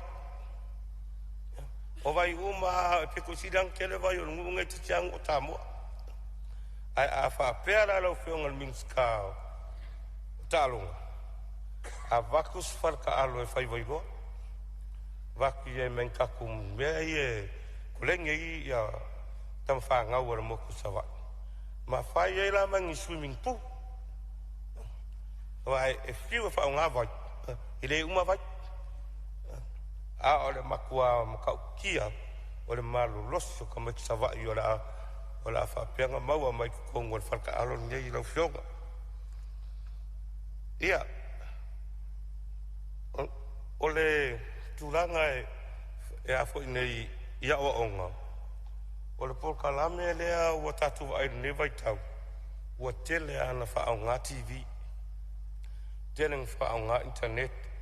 O tele ona a fia tatu i fa vitau li o fa ma. Thank you fever. O fa ma ye le pis. En fa no fo ya tatu fa nau fa tu ua mai e le mfaio no le onga. Fa onga lo leo o mo penga te whailan. E so ta ia onga ma la tu whanau. Ai o le mea pito i siri na whale tonu. O le connectivity o le mea nei. O savai, e tele vaenga o savai, e le o au i eila o nanga le nei. A o lai o lo whapea, o na lala ia le mamalu o le motu i salafai. O la iei ma whanau o lo a onga. E a fia foi por kalame whapene. E ta ua tele la, e la mato i tui yatu ile. Lo fionga le minstao, so ta inga, teknolosi. Tūlanga whapea o lo a fia ile, e le fuatasi se nuu i savai. A o le motu ato i salafai. Se te toi silsila iai, ina ia mawhai. O na maua o nanga nei, e tua ia le whanau. Tua ia isi por kalame e whai to tonu o nuu ma fioanga. Ina ia mawhai. O na maua ia whai ngā tonu relei. Ia matulanga whapena. O na whai ula sa tautalanga. O te toi fia fo ia e o le matonu ma le tumalo. Ma moli e le whaftai ma le whamalo. Pa ia le tu malo, ai mai se lo unu i vailoa, ai mai se fo il komiti, o tau sa o tau tatonu wina lo nei sui, ia awa le whai ngā palota sa moa le ua mawai. Whaftai, i lautou puletō ia e maise ai i lautou talitonuiga o loo faatauvaa e molimolia le se leo o lo tatou tumālō i lenei 5 tausaga o te faafetai foʻi i le aulagolago a le faatuatua i le atua Samoa ua tasi totonu o palaulitolu i lo outou lagolago auā manino mai le tatou faiga palota sa iai uma vaega faaupu fai te tele e tolu le tatou faiga palota ae o lo outou lagolago na alai ona tulaʻi le tasui o le tatou vaega nei ia e pei ona tautala atu lelei tai e lai se tamao aiga i lautou sui e lai foi se malosi e mafai ona tau ia tuai lautou alofa mo lautou agalelei mo lautou talitonuina o aʻu lenei na a le pau a lea na o lou tuu i le atua e faamanui atu la se maalosi au mai a te aʻu ona faaleoleo o le tatou tumālō i totonu o le tatou palemene nei ina ia mafai ona maua atu se fesoasoani mo le tatou tumālō suga i faafeagaiga mo latou faletua ia maise foʻi tuua o tatou nuu taitasi vailoa o vaitoʻamuli ma faaala ia agalelei le atua maua lautou tofā maua le fautautaga tausilfi le mua palauti ai se upu wasala i lautou auauga a faapea foʻi e leʻi au le sao o le tatou i tumālō e fai aso le atua e toe oso foʻi le la ataeao maua foʻi malama e toe maua foʻi se malosi o lautou sui ae ma mo le atu faafetai lau feoga le fogafatalai mo le avanoa ua tuuina mai le sui o lenei tumālō la matou talo ia agalelei le atua faamanuia lau feoga mai se foʻi suga i le feoga i le fai lautosi ma lona sui ia ma le mamalu o le ofisa o le fono o loo faapea ona vae ma 5 i lau fioga e maise le palemene o Samoa faamanuia ai lua fioga i sui palemia o minista o le kapeneta sui minista mai se foʻi le laitū i le taʻitaʻi ma le sui taʻitaʻi o le tuagai ia ae tainane foʻi le fioga i le saofaapito ma le mamalu o sui usu fono uma o le malo o le palemene o Samoa faamanuia i loutou talaga atoa o outou o 5 mavae i ai le palemene o Samoa ia maua loutou atamai maua loutou malosi ae ola le sui o palauli numero 3 i le alofa ma le agalelei o le atua soifua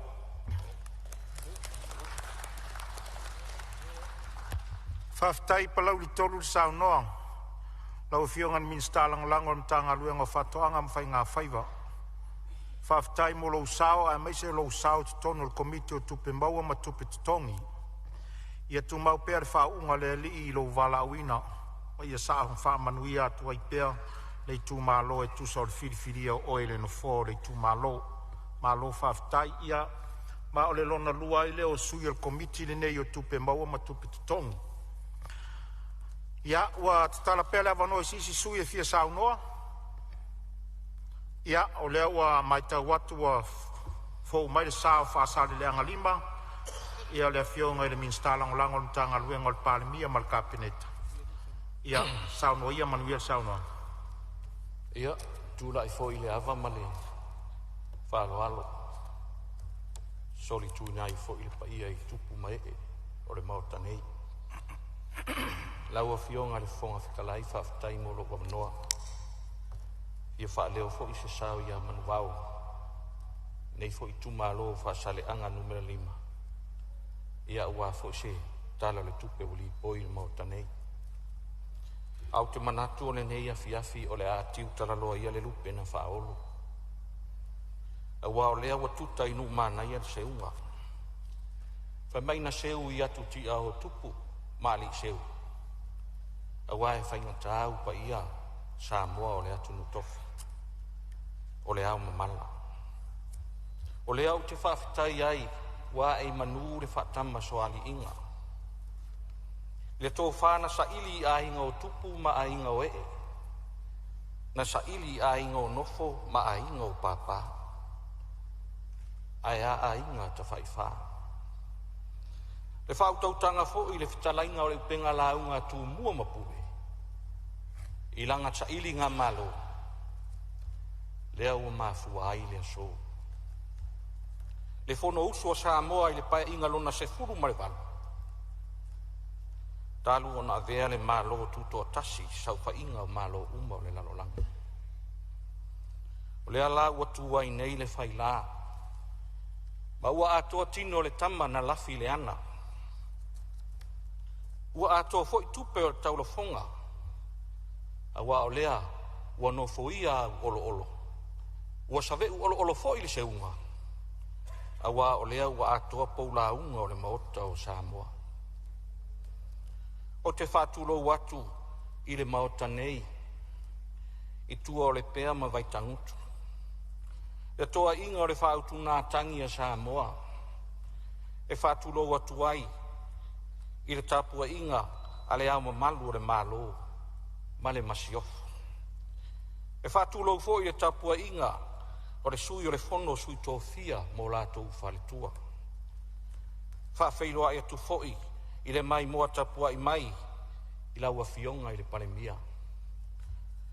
Lau susunga le la auli o le mali atoa.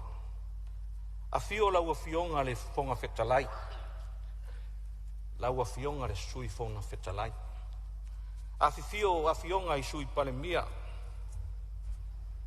Ai maise le maave o le kapineta. A fio lau a fionga le taitai o le tua ngai malau au waa. Me se fo i lau a fionga le sao whapito, ma le nā fo i tū o le malu.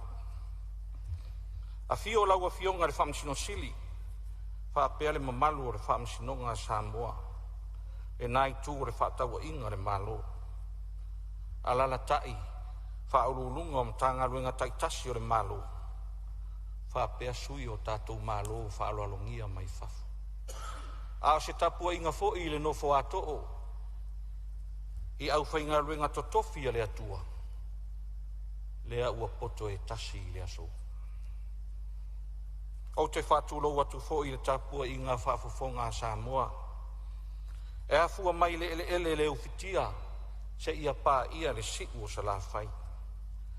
Pa ia lava lea ua tama ma a inga ma tama. E usonga tu mua ma pule. I tu au ma la taua a inga le tai ma le vaa o fonoti. O te whātulo watu fo i le motu i sasae. I le whainga maloa tutu ila manua. Le a fio lau a fionga ko vanasili ma le lukena tō vana. A fio lau a fionga le pesitene o le senate. A fio lau a fionga le fonga fitalai ma le mauto sui. A fio lau a fionga le whaamsino sili ma le mamalu o le whaamsinonga tutu ila manua. O le pa ia lava le a wasua ma le vai whanua. Fofo mai tūlangi, sa ole masale a mua ma le lau niu na sae lua. A fio whātu i o le motu, whapea tō o matamo le manua tele.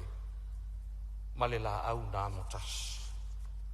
O te manatu, o pa ia nā, sa ma whai ngā o sa moa wau au.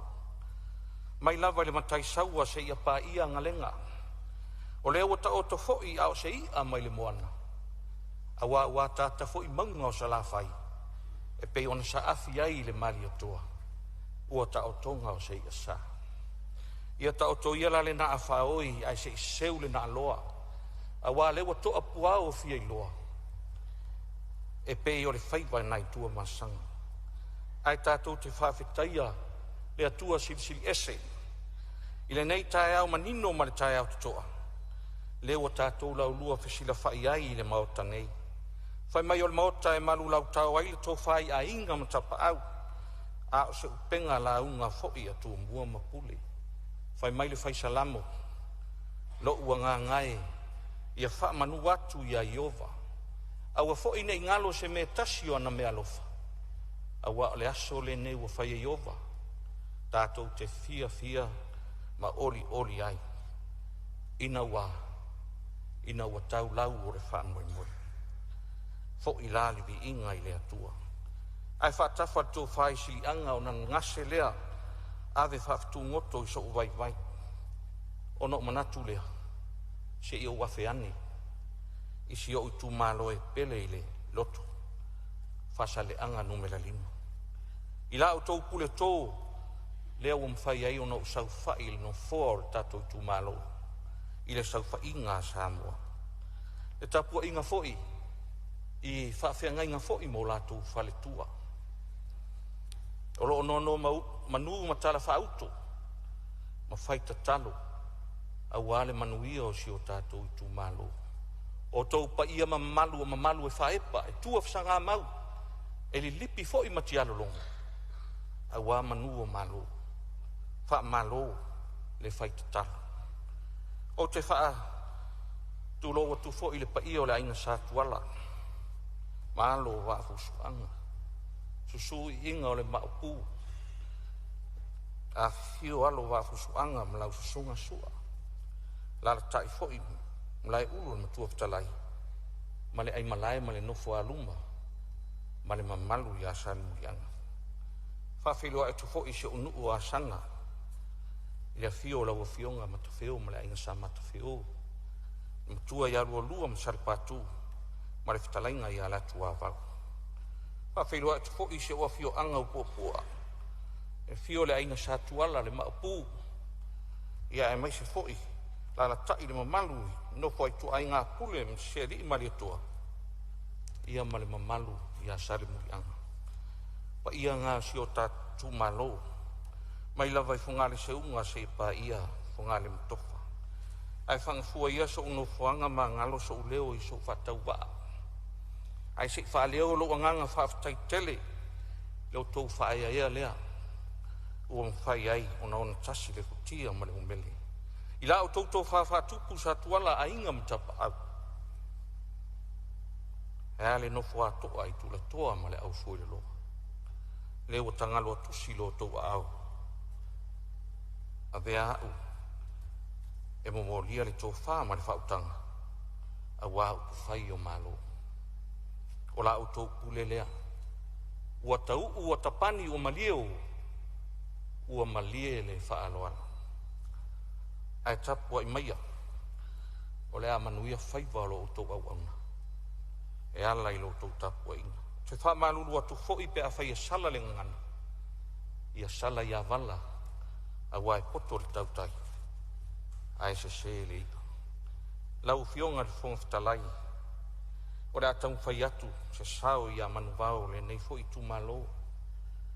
Whasale anga numera 5 e tusa tala wha popo wail manei a mea. E mua no whawhitai i le ulo keki mileonga. Ua manuia isi o tu malo i le tele o vaenga. Ua le ngata o whale a onga o toi whale leia, ia e le ngata foi lea i o maota malum, maota tapuai. Ia tele foi o maota malawa si o tu malo. Ia ua whale lei ona le lei mamatango fio nei pro keki. Ia ele ngata foi lea i o nai matua foi sulu mai. Ia ua ia pili o nai whanau, ai mai se pili o le universite. O na mta upulo na lua lau fionga al fonu fitalai, tau wala atu le minister o ngalu enga tele. Te manatu ele o pōmala e, a o tula i mai le whaipule foi o le a fionga i avu i tupe ua. Ta oto ua i le luas furu tausanga taruai. Leo te manatua sa ia ta ua i le li potina mai le awala si male o si o tu malo. Le tua o ia ia lano masanga. Ia tele whaafita uli wa tula i mai le awala si ma. Le mafuanga. Ia wa tele walau tele le vai ai la ititi ia le ala e anga i eitai le sami. Sila fia fo ila wa fionga le fonftalai ia pe fo le minstao nga luenga tele. E lua wharitali malo, tau ua lava si o tu malo, sai le pito i tai. Ia, tele na tumu i palalangi o na o le pae, ma le senga o le ngongi. Ia pangalia, ia, o to e tasi le wharitali malo, o na o whaleanga inga i mai au le vai nei. Me la leo te manatua lava sa tarsanga mai fo ile launga wha tau pou fo ile fionga ia pesta vai fo I tausanga o mawai ia le awala si Monday. O le sia unta upu lau o fionga le minsta ngā luenga tatele o le awara si male o ngā tonu o si o nuu fo i olano. Ia ele o pōmalai na tawhea i le pas ia mali liu ai fo ia nisi o mamalu o le atonu manunu anis. Whaaleanga ina i fo ia mea tō tino e pe o ta vale. Me la le ta atu i au tafa o lau o fionga minsta o ngā luenga tatele se e to e tanga i fo iai. Leisia umta upu lau fionga minsta nga luenga tele ia taringalu o si u tu malo o te whaftai fo I whainga malo o mawai atu. Lea sa whaatino ai taringalu o si u tu malo. Ia o taimi nei ia to e whaale tonu le si o le tau ai misele malolosi o ngalu. Ia o le nganga lava mali wha moe moe o le manu pui o mea tō tino le malo e ala I awala. Ia e mai se foi na ia inga foi so tu malo lo fo lata foi ai ia ta tia tu na mole mare faro lava o reisi au mta upu la fionga le minsta nga luenga tele ia ai lava mare fa no noa e wala nga lue so tu malo malanga mai fa sale anga no mele tasi tu lo lava le upu to ia tia se ia pa ia fa sale anga fa le leima matango fie ia awala ngā lue ia e pangalia ia whale tonu lava awala ngā lue si o tu malo tele ia tangata fo I si o tu malo o fia no fo yuta ia ane me o tupu ia whale tonu lava awala ngā lue ia o lapu tau punguli muli au fionga le minsta ngā lue ngā tele le o pōmala e whavilavelen tula I mai sai pipi ia le na afia I fo ile awala le malo le o te mana tua na ruatu le asi singa le malo ia mau ai uto lau whanua o si o nuo lano na pei o le malai wa alele le taimi o le whavilaven nei ai o te whaafetai le atua ana le sau le vai le atua e mau mai le isi mata o le vai ia se manua toa tele lavani soifua mani olo le amai mau ai ia e toi tanga I fo lau a fionga au a fionga fon talai ta wala atu le a fionga I le minsta nga luenga tele se I toi whale le ile vai le yuta se I toi whale le ile vai le iona tafe ala ia le mea e tafe anga iai o le mele I a uru tafe nga yuta ia e a fia isi mai tu malo misi o tamam tua ia tea ia mela lea se I toi sila o I fo iai ia wāna whale le ia o le ala le vai ia tele na ia umta upula iti ia e o te manatu ia o te whaftai fo I tō whau ae I le rokeki le o le miliona ia la toi moe fo I le miliona vanu se lau a whesi o I tu malo ia whale le ia ina I me la iti ia o te whaftai fo I lau o fionga le minsta o tupe mo le tala o tupe whato toa ma le lima le lei e matua Italia ina la vai o tu malo malangolango ina ia le tala le tupe ia o te manatu ia paune o mta upo si o tu malo o te whaftai ai lau o fionga le fong talai ai o le afo isina I futu ai o te asu atu ai malo I puenga whafonga Samoa pe a whai pa o papa I tua ngalu se leo le tu malo wha malulu atu fo I lau o fionga le fong talai o fono pe a whai ua pisi le sami se manatu matua tu inale tu in fo Samoa awa mau ai le malo si o le o vai si o tu malo pele ia ta sauna to e oso fo ile la pa tai la to tapo inga e fa mangaro se leu mau to fa lo mau I la fionga fono to fa ia fionga I sui palemia mau ar fina ngalo to e fio Samoa o to lupe fa lele na fa ia mai le fui so ala pule manuia o Samoa nei mata ia manuia le fono so I fua Whamalo lau fionga minsta langolango mtanga luenga le palemia mal kapineta o tau le ai o la penga whaftai ta pena Whaamalo le sui o le ula a o sou sao ia manuvao le talo le tupe e mautino lava o lo mawalunga le tāpua i mai o lo itu malo le whaasala le angalima sa whirifilia lau a fionga. Whaamalo le on sai pa ia o le palemene le nei vaenga le fiafi o lea ua tātou tonu mai le taimi o le tātou malo longa o te whaasilisila atu o le a whatatia ese tau on manga le fono au whai tula fono mo lana malo longa sifunu le 5 minute.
Ile anga i o le Parliament Samoa.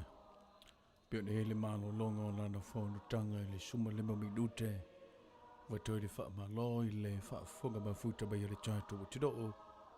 I le tautu o le neima le unanga. Alau le tiopo le msia. Wha malo hantu fōi. I nei ta māmatina mātutua. E wha pena o na mafuta mai. E tutono maota malawa. Tāpua ia fōi. Le alo whaiva lo tātou wā tino o. Ia a o whiangai ma le lufi lufina. Ia o mata upu tau i le malo. Ia a wālava se manuia lo tātou wā tino o. Tona si teimbe lo te luma o na toi wha wau leo lo tātou wā whono tanga. Ia peo na iai. Ia le malo longa. Ia a le Pale meno Samoa. Mai le se furu ma le lima minuta e wha malo atu. I lo tātou tino.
Samoa.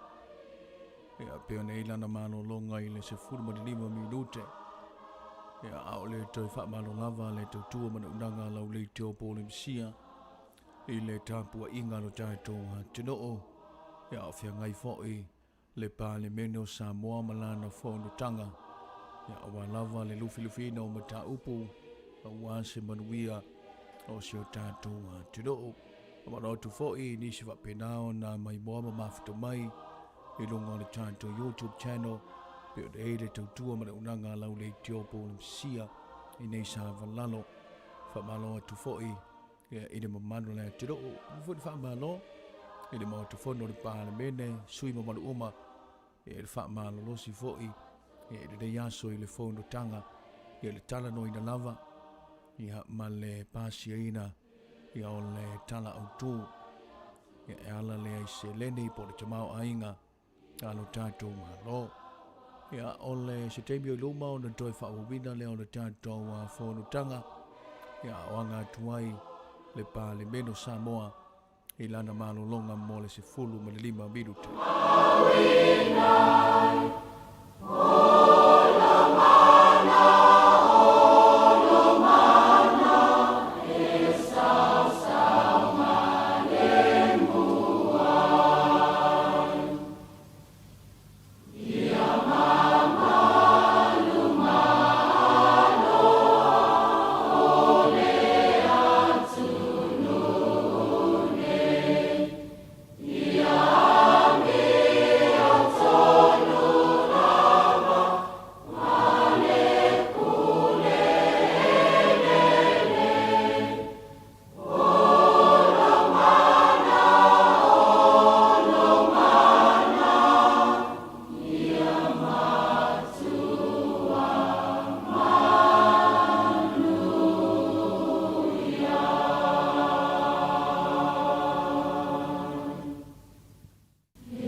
tiri churunga te deiva ngol le fiafi le whaafuka mai ar tātou tiro o le tusa o atua tātou whaasara launga i lunga le YouTube channel ale le tiopo le bisia.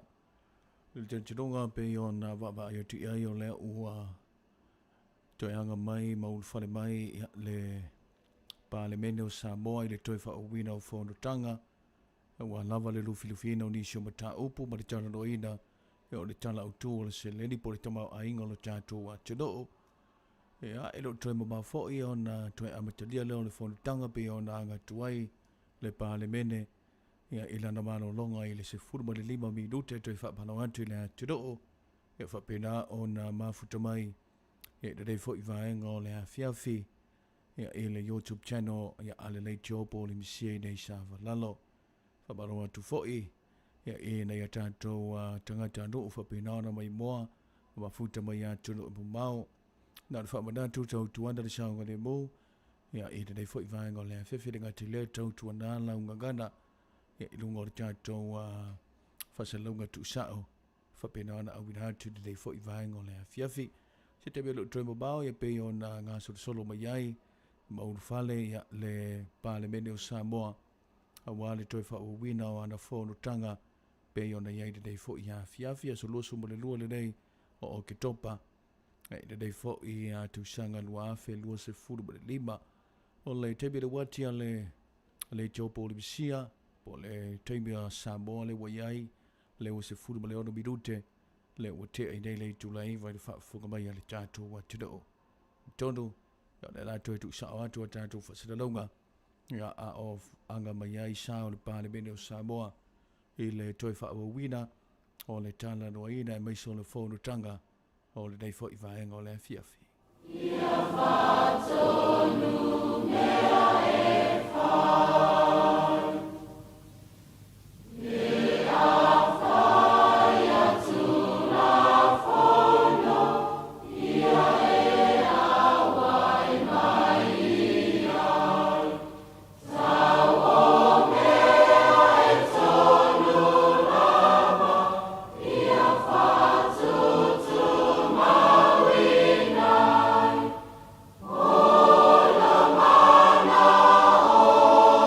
mana e sau mane mua.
O te whasisi la tua toi amatalia nei tau ulumanga al whono au whaitu la whono.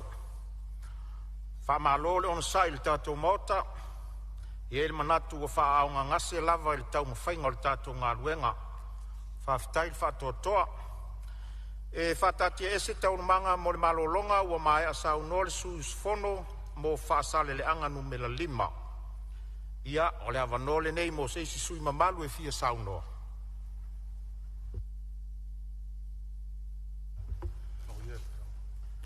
Ia o lea ua maua atu ua tutulai mai le sui o vai maunga wha. Ia au se tasi fo i o sui o le komiti le mai tau atu. Saunoa ua avanoa le mota. Whaftaitele la ua fionga le whangwhitalai mo le avanoa. Ua pale au foi le telingo le sua walpa i o le mota. Ia ua lava le whaasini ngā malosi i wale whauawina o le tātou ngā luenga. Malo whaftai la ua fionga. Ia teinane le mamalu le official fono mo le malu afiafi. Ua whanae lupe le tai au ina ua tawhata tau le leia. O sawe i lolo foi le seunga le tau tai ali. Tini pa o foi leuto tāpalenga. I walongo lal na iatea, walongo foi na yama le lingo le whangatia pa uru tuau mu fuamanu. Wau pa ia ma mamalu le maota fono o Samoa. Le lawa no foi le puna o saunoanga wa so ula fala. Tu mua foi tu pelu manga tau ai o saunoanga pelu upu le tongi aluanga. Awa le fono usu o le pale mene a Samoa wale lau le wina o le tala wha tau o tupe. Mo le tausanga wha le tupe luafe 2.5 le luafe 2.1. Ai upu e whaasino le papauta ma le papa loloa i nā whanua le whalewai maunga. E whaasua ngatalo i mata wa paula nai vaya. Whaasua ngatafo i malu le tapuitea. Tulau nara tia whau le malayo le whautu ngātangi a Samoa. Tulau na le tupua ma le malayo le pea ma vai tangutu. O le malayo le manino ma le malayo le ava. Fio e le fionga le tupia. Fio e lua fionga le tamat fale. Sua i se iuli o le alo le mali atoa. Fio e lo fionga le alo ali. Tausi va tele le mamalu la autotofa. Ma le mamalu no fo tuainga ya te oe faleata tulou.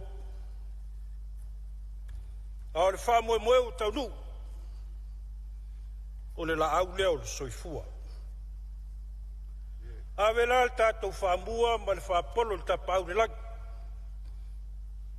Wa lele utalia whautu ngā tangi wa tā oto pēu sabi. Wa moe foi mam tāmtangi.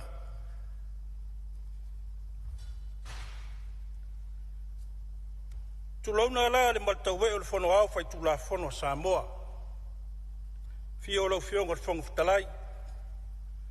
Fio lau fionga le sui whongu whtalai. O le mamalu lava leo le whaau o le palemene Samoa. Lana fionga le au mamalu le malo. Tulauna la fionga le li pa le mia. I wilava le tau mia whalaefu ma le tau apulo tōwhanga.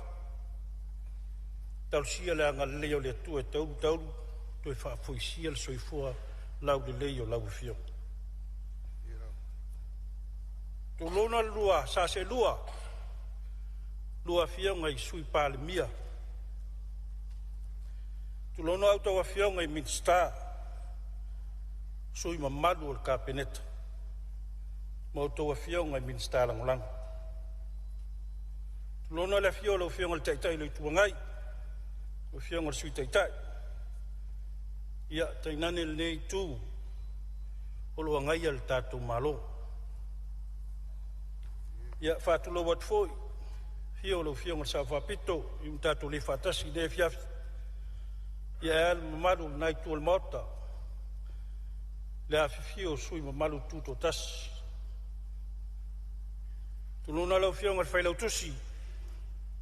O le whono au whai tū la whono. O fionga sui whailau tusi, ma le mamalu pulenga, ia ma le mamalu o le ofiso le whono au. O tau lava o le tau whaafua belo, a le pale mene a Samoa. Ma lo tau tua tua vai. Awa tai o si o tātou atunu. Whātulau atu tapo inga Samoa. Lau a whionga lau mamalu. O le tātou malo, lau a whionga tu iana, ma lau makisofu. Tu launa ato whionga I sui o le whono sui tofia. Ma o tau masiofu. Tu launa lau whionga le whamsimsili. Ato whionga I whamsino le whamsinonga maulunga. Tainane au tau whionga I whamasino le whamasinonga whaitu malo. Tu launa lau whionga le prestene. O le whamasinonga whanua maswafa. Lau whionga le sui prestene. Ma au tau whionga prestene langulangu. E al mamalu ia li imta mai tai whamasino. O le whamasinonga mamalu a whanua maswafa. Whātuklou at fōi nei tu malo. Fiolo whionga le taitai whono. Lalo a whono e kālea sia so whātas. Tai nane tai o e kālea sia. Mau auna le tala lei. Kālea sia ke usiano I Samoa mātunu I whafu. Whātuklou at fōi nei tu malo. Ia le whainga malo tuila mnua. Fio lo fiong al kovana ma lutena kovana. Fio lo fiong al fonga fitalai. Sui ma malu al mauto sui. Fio lo fiong al prestene senate. Ya tau au tau a fionga ya li sentoa. Ya la valea wale fio al faleang fulu. Ya sua al mawai whanua fo mai tulangi. Sa ole mal neu sai lua fatu el motu. Lau na mtasi mo tol fale ula. Maupu yati oel mo tele. Ia io Samoa ma tai sama tui manua. Se ia pa ia fili ma pule tu sa tau wilo ai ma aloa na whanua. Tu lona lam. O mai leo se whaam talanga. Sio tu malo pele o vai maunga number 4. Ia wal tupua malai si nave maun totua. Fio ele ta malo sina lau fionga se montafu. Vai au tau ese mulivai. Fio ai foi fale o salvalasi. Tam seu mo fawalo. A fio lua fionga I matua. Falo sa maunu fia tele. Lalta ia il fale tolu malvai na lepa. Vai e inga mangafu. Al mamalu ya te oe tu sa mau tu lou. Ia, ia na yo matou foi ala le afio soli. Ta pau fale polo mal malu so matou I tu malo vai mo numero 4. Ia, ta po mai mal munia so tu malo. Se fai se tatou sao ya manwa wale tala fatau tupe. Wa o pe nei laula wa fono al maut al parlemenia Samoa.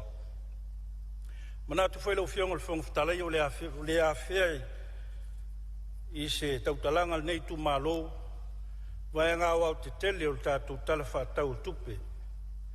Ia manatu o no lea sa fia fo ili nei toto. Le lau le wina o le tātou tala whātau tupe.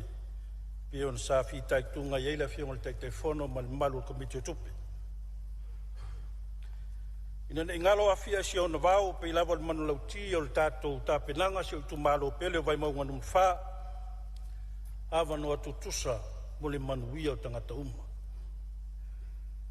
O lea tomua atu mana onga si o tu malo lo wafionga le sui palemia. Ia la wafionga fo le minsta ngā luenga mātina tele. La wafionga ia peilava sa o mātou militino malpaia si o tu malo. Meise foi ia mātou feiloing. Ia mai tawai o lo iai ia la taavale ma la savali o mo mia le te whalelea lo fionga. Na ia inga I mātou I tu malo lalo vaya sa, lalo vaya east. Ia mese ile ala si maa. Mo na ia inga lo whapsanga I tonu. Ia ma le hole le. O le kale si aso fitu lau mua I lalo vaya. Lo iai le ala si mana lo fionga. Ia se silani iai. Ia walawa le saonga le mbuo le whemalanga inga mana wha inga o tangata si o tūmaro e mesi so mātou pitonu i lalwaya. O ala si māma wala kolosi la wafionga le mista ngalwen. Ya mesi lava i food paths. Ya mai la wala kolosi le mai le manga whale vai singano anga i mai i tu whi opa la wafionga. Te le alum whanau o le ka le sia le tatu kolisi mo lunga i malua fau. O lo anga i lo ia le ala lea la wafionga. Ya vai lava mo pole taimi whangaso loa i tai au. Ya maltu o ngalwenga. Ne le ilam tia maafia lo lato so i fua i tavale afi la wafionga. Ia whapeda fo i le i footpaths la wafionga. Ia mai le wala le i tuwhi opa. Ia anga i atu i maalifa ma le fifi la wafionga lo to tele o whanawa onga. O lo savalia ia tātou ala tele ia. Le ngata i le laumua i maalifa. Ia whapena fo i le laumua le tātou i kalesia sufitu i lalwaya. O mori a wala la wafionga. Ia pei lava no mai tauina le tele o taimi. Ia ea vaenga o le tātou talawhātai ma le taulanga ia pia. O lo whai ma le ola nisi o mori. Ia atonu lo tau whasosoa le tātou il tise. Ia manatua le matango fie. Ia ma le saonga le mu o le tātou talawhātai ma le tātou taulanga ia pia la ufionga. Ia watu estu alalo nei tu malo se sila ane i tātou street lights. Mese lava le talawhātai o le tātou taulanga la ufionga ma le whaloalo. Sio mato pitonu ia le mangoto mparisi. Ia ayo fiti mo vei mea. Ia o tele o nai o mato pitonu ia la ufionga i lo fie le vai pe ati tele ti imunga. Au mo mia lava toe fausia wala vai e mese lava sio mato wa unga tununga lua le i vai mea. O nei moli mauina pea le toa ilu swa vai ia ma te tele ai ta whenga. I taime tele ai ti munga lau fiong. Papena fo i sio mato pitonu i fungalei. Ia o awala lava lo malanga i ele mamalu sio tatu atunu. Mese lava to tonu o talawhātai. Ia mua mia lava le lei o tatu awala. Ia le ngata mo tatu maloa siasi mai. Ia mese lava solonga le lei o le whangaso loa i o tāwale afi. I le tae au ma le afiafi i lau fiong. Sio pitonu o mulnu. Ia lau fionga. Ia tele na lo fie i le sami pe asua tutu i le tai. Na ia mato pitonu ia mulnu o masongi i tele manatu e lo muli mauina le lau fionga le whongfutalai ma le mamalu nei maota. Ia pia o ina sua tutu i le tai. Ia lo fia na ia mato pitonu ia le sua sami. Talo tuai lo fionga ma le nganga whaloalo. E manatu foi. Ato e whaawau me le tātou talingalu le tua tonu lawa le tātou mauta le munu o mauta to filau. Nā ua whata oto e le tātou talingalu ngā lau fionga. Ia atonu a wha ngā solo mai lola i tua i tātou pitonu ia munu msongi lau fionga. E manatu ia ua saonga le muna i ainga o lo a fio ai lau fionga. Sa iai le fuafuanga le tātou malo. O le whaia leo se awala alo. Ia ngā i maitai le mauta whonu. I tua atu o le tātou mauta le i teito filau. Ia manatu e inisi o tau fionga i su malu o lo. E me se fwoi whainga malo tua na i saile fuafuanga. E manatu fwoi ta ua lo fionga. Ia awa alo fia tia whau. I ni ngalu wafi po malafan natura.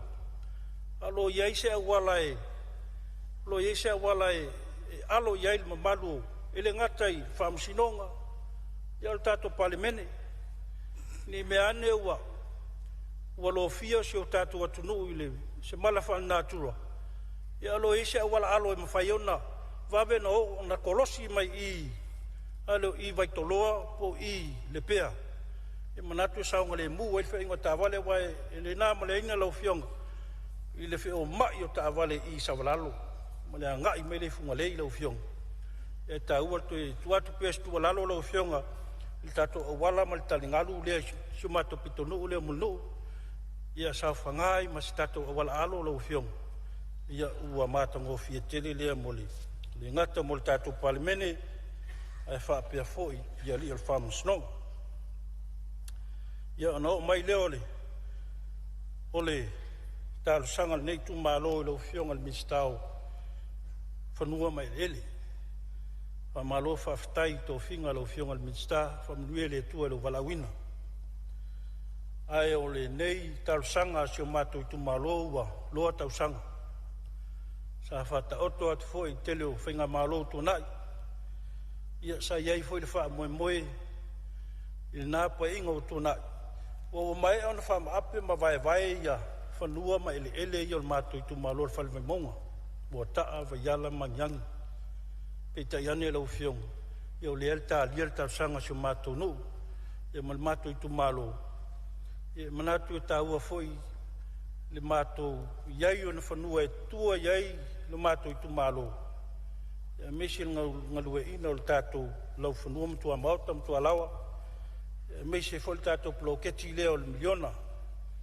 Wa ufia ngalulu nei tu malo elengi ele. Talo toai malanga falalo lo fiong al minsta. Se to sila ne tar sangal ni nu famul mole. O le tato ploketi leo lo fiong al minsta. Manatu foi a tono ilo ilalo lo fiong po ilalo le minsta o ngalwenga tele. El tato fatano vaile ya lawa.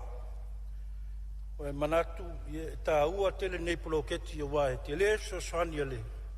Fal tupe asia na tu ina mai. Tasi miliona ta sanga fal tupe lua lima. Ya tol tasi male 5 miliona lo tonu talfa tau tupe 25 luono. Manatu wala u fiong.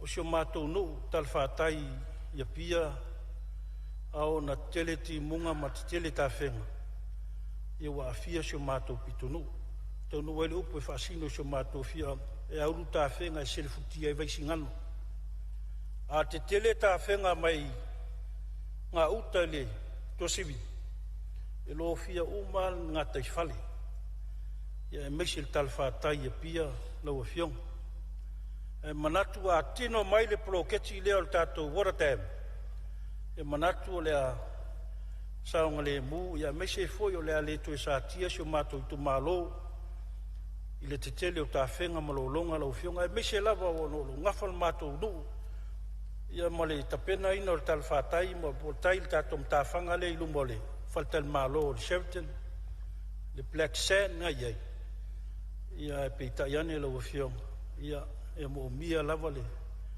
ni masini mese foile mea whaingal wenga tala whiangai ia walawa wha mai no tatou talwhata ia walawa tatou maloa siasi mai ia mawalunga i pele tau lelei au sio tatou watu nuu mal tatou malo ia lai turisi siasi mai ia ta oto atu ta funga lau whiong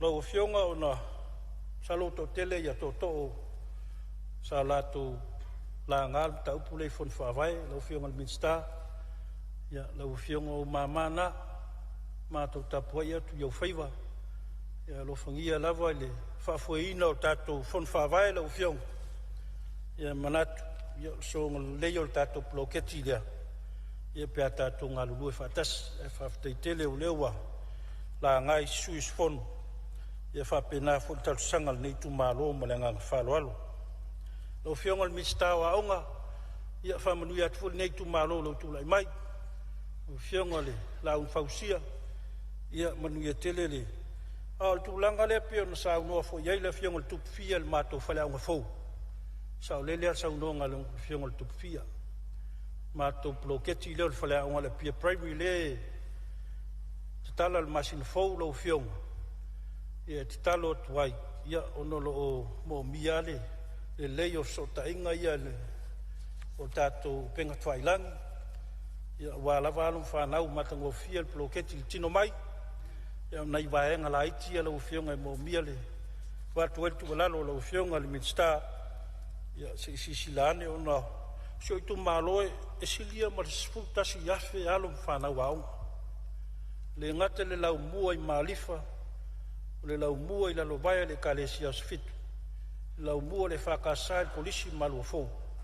Ia whapena fōu na yo mātou a onga ia tuto tasi a onga ia private. Ia le Peace Chapel. Ia mana yo mātou a onga le St. Mary's lau fionga. Ia alofa ane i tausanga ia peon whatoa i atu. Lo iai fwele tausanga na yo mātou a onga ia ua tāpena iai ia le neitu mālo. Ia le ngata mo soswani mo le fausia o whale aonga titele ma whale aonga mo alum whanau. Ia pei lava fo ia na ele tātou paanga lea soswani mai.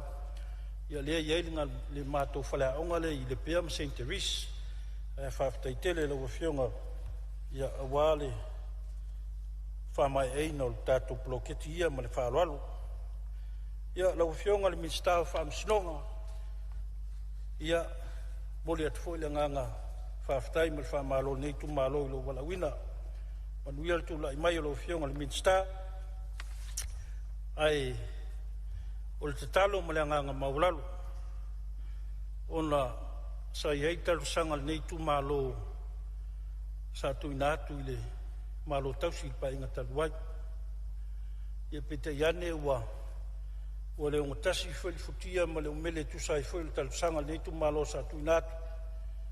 Ia nai o mato pito nuu ia vaisi ngano ma le onei. Lau fionga, ia ona lai lalo lau fionga le tatou komisio whainga palota. Sia lofa sisilane i tatou i tu malo palota. Awa nai o mato pito nuu ia tu laura fionga le sui o malo vai monga tolu. Awa atu nai o mato tangata ia i olwe. Il fon fa vai vai monga tolu. Pa mai o taulai ol vai monga fa. Ai o mai foi nei mato fon fa vai. E o mau ai nai o mato tangata ia lo afio. O suli mafio i o la inga sa se mantafa. O suli mafio i la inga sa tuifunga. E ina ia mato a inga ia. A walea nga waa il ploketi o le biliona lau fiong. E te talo atuai. Ia whea lava se taimi ma se lao e finangalo e tō fionga li il kapeneta e tō fia ai si tātou komisio e sue. Commission vini pari o le tātou whainga palota. Ia tu atu tu alalo nei tu malo. Ia e meisi na yo mato pitonu uia. Ia ua mia le anga va. Pei lava le manulautia nei tu malo avano atu tusa mo le manuia o tangata uma. Le avatu el tu alalo ma le whaaloalo lau fiong. Se isi lane ia vaenga ma le whaaloalo. Au i lava le komisi leo whainga palota lau fiong. Ono leo te mautinoa. Na iai le tausanga nei tu malo sa tu natu le. Pa ia foi le whainga malo tausi na iai napa inga. E pete iane pi ono talno atu. Ia ule sao whangate u te unga ia i le pa inga taluai. E lo manino le ia ingo le tato tu la fono tu mau tasi fitasi pui lua. Se fulu valu masina. E ao na whaatalanoa aia te unga le tu la fono whainga palota. Leo te mauti noa sa i ele li poti a le commission inquiry whainga palota taluai. Au te leo mauti noa pena ta oto lau fono al palimene le lato li poti. O le tu lea vatu istu alalo. Ono le umi al taimi. A whai o le talanoa mai tu la fono tu maus fulu valu masina a lumana iai leisi whainga palota. Manatu la ia pe ua o leo ngatasi i foi le taimi whaatula ngaina. Lo tu ina mai o te unga tu la fono o tau whaafi tono palimene. Ia wasi whātou whala inga foi le komiti tu la fono tu mau mo le komiti o whainga palota. Watu estu o lalo mo le nganga whalalo lo fionga le minsta se isi sila tuto ane i te unga tala whea ngai ia ua iai foi whasoa. Mātou whasoa foi mo le fionga le komisina o whainga palota. Ia le ngata i leo le pule whaatonu o le komisio to i luilonga tu la fono law reform. Ia lo ia lo lato tal tonung. Te lele anga vaa o tono lato ofisa. E to e whai eise i luilonga nei lo to e tofi fo i sesi komisio sui. O le ala leo le alu le taimi. Wha ngā solo le komisio sui le nei. Ia e tuaina mai li poti. Wa li poti le komisio sui pa i o le kapeneta. li poti be le tu la te unga tu la fono au au si la pele na yai o tu wai le fanga solonga le tu ina mai o te unga le fono au fe tu la fono yo talo lo fionga no le afia isi tu malo ya meshi na yo mato pitunu ya si le toa ni ai lo fionga mal falo ya ona buli leo se folsanga nei tu malo lo fionga al minsta tupe fa mawina le nga fa ftai mal fa malo lo fionga al minsta tupe ya meshi foi ia lo mtanga lo tupe ya walta pena ina o tatu tala fa tau tupe ya wa si tatu wa tunu o lo tapu ai mai pau vaenga lo fionga fio o esta utalang no le sa ma u ma to i long o le lu o lu tol na ngata i tatu fam talang o tupe ma lo pat le accounts na ngata lu afi lu tolu ya public accounts tu na mai parliament e manatu foi ele ise li poti e tua yaile ma malo suis fon o li poti fam talanga tupel malo ma li poti le puli ma so tu sia wao e manatu lo fiong fong talai na yo aole ia le fata o tonga o tato mtanga lwenga ye lua e manatu foi o li poti ia e fiso ali tele pa ia o parliament sufina le tau whaamal whautanga whaunga aina o tupe al tato malo ia melea al tualalo lau fionga al minsta ia o leo maua naua tau toatu le official pule ma su si awau ia public accounts o le lua o lua wha ia o whantalanga na whao mai ia talusia ia wawe steime tu ina mai ia o le tu ina mai foi le tal whatau o le luono lua fitu ia le lei al tato sofiole o tala fatau tupe o taoto foi mfam talango tupe tua ia il tato fato fala inga me se level fa ngai na tau se lenyo tato malo sa fa maunia tu parliament e manatu taoto atu tafunga lo fionga al mista tupe ia mana onga muli se tu malo lo fionga al mista tupe ia leo ma vai tato finga palota ya te falta wala ya le foi wala ta mai finga tau blanga mali kiri simasi mal tau sanga fou ya pele mus pasene ta to no pifa ya wa ya na yo tatu tangata ya me se foi se tu malo lo tu mai pe ya pe mauale se pasene o tatu no pifa ya ta oto atu ta funga lo fiong ya ai me se le mamalo tatu fa tong lo yai lumna manuia o tatu watunu ia fata ilo sumato fam talanga lo fiong fong talai ia au tele ino foi lalo momolia langa fa taitele e pa ia shu tu malo e meshi lava ia un tofia le tua au sungal to ina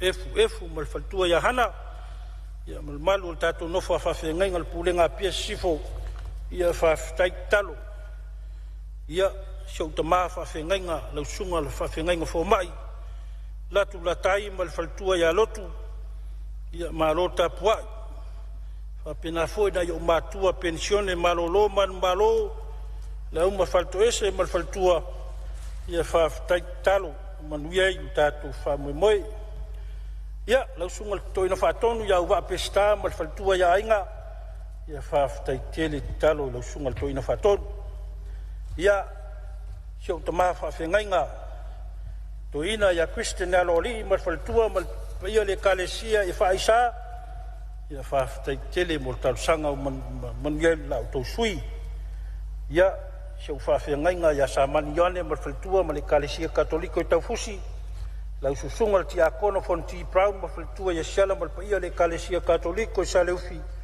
ia le ngata leo le sunga ti akono ya fata ia mafaltua mle kalesia katolito nga pofu al tato faltolu ia fa tai talo lo manuia pe la auto sui ia yo tomati akono ya tupaiane ia mese foi faltua mle kalesia katoliko la vasai ia mese le fionga ya patele ya moe mtaia mle fionga ti akono ya meki mal faltua ia le kalesia tato kalesia palisi ia whaftai la tau tapu inga. Ia, pa ia si o tu malo tina ta matua mtua tausi. Ia, mana tua pea o tō i tālusanga, i le aso, ma le aso. Pa ia si o tu malo o whaia le whatu ainga tausi lao malpo. Mesi la tau lo tau tu aina le malo, ma kampani tu maoti le tato malo. Wha malo ngā lulue. Le vale so o tau i lo sila fongo le atua, la o tau tua lo whaia si o tato malo. Tau i sau tua lasi le atua lo tau whia ngai mtiu te mwhaiwa. Ia tu planga talavou, whanau, mesi si o tu malo lo ia whianga tu mau. Ia mantua pea o tō i talsanga.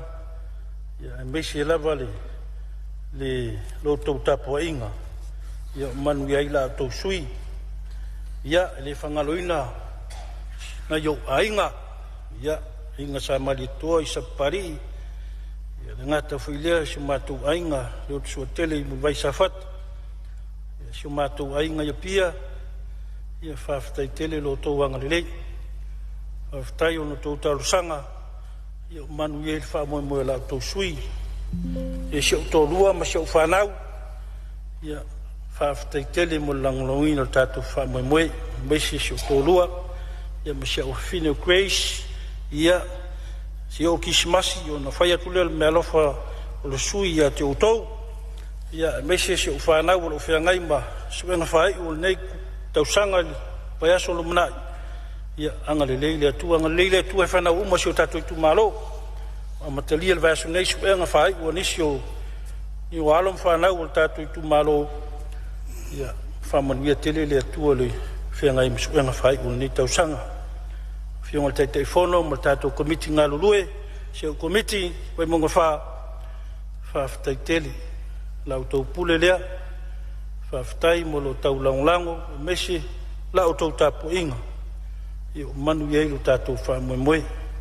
Ia fwoi mei leo si tau talanga lo whionga whongwhtalai. Ia wha manu iei le tue lo walawina. Mesi le whianga ei ma le whono ao ma le pale mene sa moa. Ia maua le tō wha ma le whautanga lo whionga whongwhtalai. Langulang sua fwoi lo whionga sui whongwhtalai. Manu ia lau lua whionga i sa se lua sui pale mia ma le mamalu le kapeneta. Lo whionga le teitai le tua ngai ma le sui mamalu umo le nei maota. Ia e ola le suia vai monga le anga leo le tua whaftai.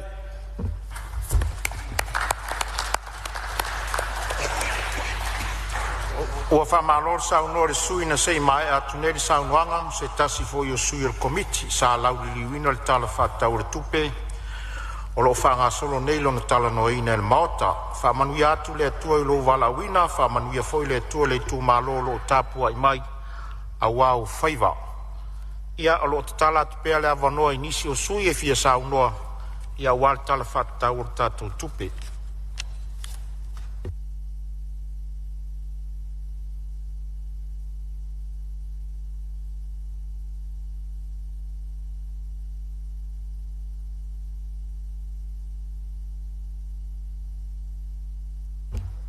Ia, o leo mai tau watu o leo a fōu mai sao ale pata i tu pailunga o le minsta langolango fo le mtanga ruenga o sisi o manga.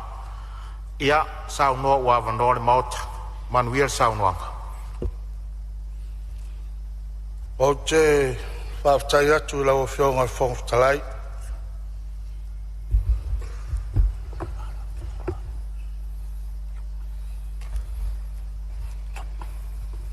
O le avanoa wha auro. Wa mawhai o tui na mai lo nei sui.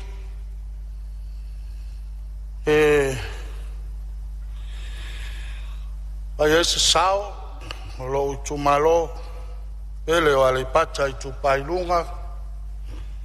Ia wā foi le tala whātau o le tupe. Wa lumamea nei o le lawa wā whonu. Natu foi o lea wa ma e au na sa le veo pe o vei o tau sala. Le foi o ma e au na e sui le titi na sala. Le fa solo manongi, le tui ve. sulai le alofa ma le anga le lei o lo tātou tapa au siri le langi ia le tai au o sola wa o leo o tātou silfai pue o manu ngai leo pue o mala o tātou whailoa i le langi ma le soifua lau le lei i le alofa ma le anga le lei o lo tātou matai siri ese i le langi ia tau ia i rei atu mau atu pea le vi inga ma le whamanu le whane tanga lo tātou tamā awa o ia ana le malosi malawa e o te mua i whātulo watu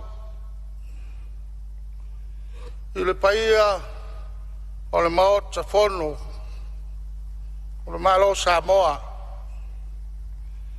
whātulo watu whoi le maota whono i tia whau o le maota o le whautunga tangi i Samoa o te mua tā la whaletā sa lau tauto le atuao malo iau paia sa uo mau mamalu sau ngata Samoa wa oe o le au mamala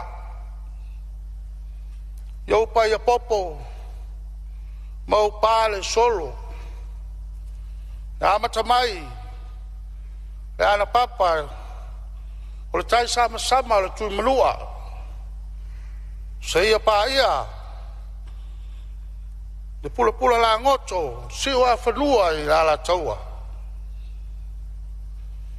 hawao pa ia wa inga o tupu wa inga o nofo wa inga o e wa inga o papa wa inga te wha pa ia lava lea wa a inga ma lato tama tama foi ma lato wa inga leu songa ia tu mua mapule ore tu au ma lato wa inga le tai ma le va o foluti ai le fa galo ina foi ta po inga mau ya ma malu lo ta to malo le afionga tu ya ana tu maleri fano swala vile lua malo msiofu le fangalo ni foi tapwa inga mau ala o fionga le fam sili o fionga ya li matamai tai fam sino ai mamalu o le ofisa o fam snonga veo foi le ia valo taua fa felo ai tuai poi ai tai o kale sia uma samonei ele ngata ilea o atu nu e mamao malo le range mama malo soi fo mluia pe foi le ia valo taua tu fa felo ai tuai lo fionga fongo fitalai le sui fongo fitalai le fionga fai l'autus le sui fai l'autus il mamalu o le officio al fono o tou o lo vai malima iai le fono usu le balo Samoa fa balo le ngalui pe foi le nei amanota ua o te fata lo fatuai le fiola o fionga i li palemia o le malo Samoa lava lau tātou le fatasi ona o saili ngā malosi tino ia le tātununga e leo tūlafo aina lau o fionga i talo e foi le nei amanota ua e whawheloa i atuai ia ulua fionga i sui palemia o minista o le kapineta ngā tailea o minista langolango Nei avaenga o le afiafi. Whamalo le ngā lue. Whamalo le on sai.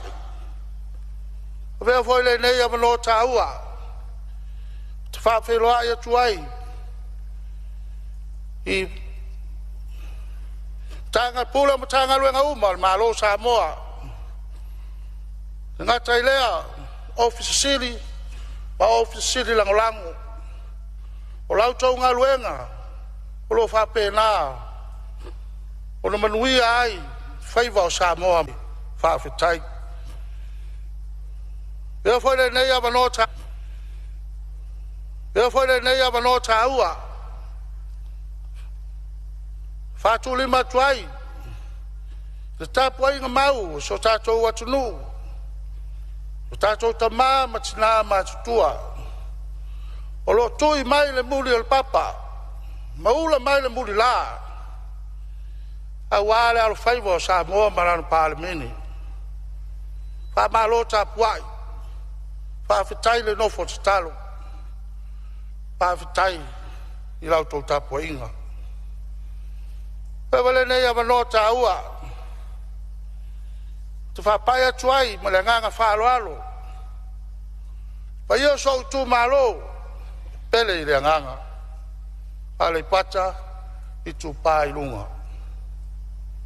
I le fio lau o fionga I tu ia tua whanofo nofo. Lau tau whaale matua fuatanga. Oe o le luai tu mua ia Samoa. Oe o le au tu mua. Le pa ia whaale fio li. Ami tuana I mai lau o suafa. O lo tau tau whai tau tau. Le ngoma tua ia le ifi. Ma malu ia sa le au mua. Whatalo whatu foi. So nu I vailoa. E fio lau o fionga. Sau talai. Lau o fionga sau malu.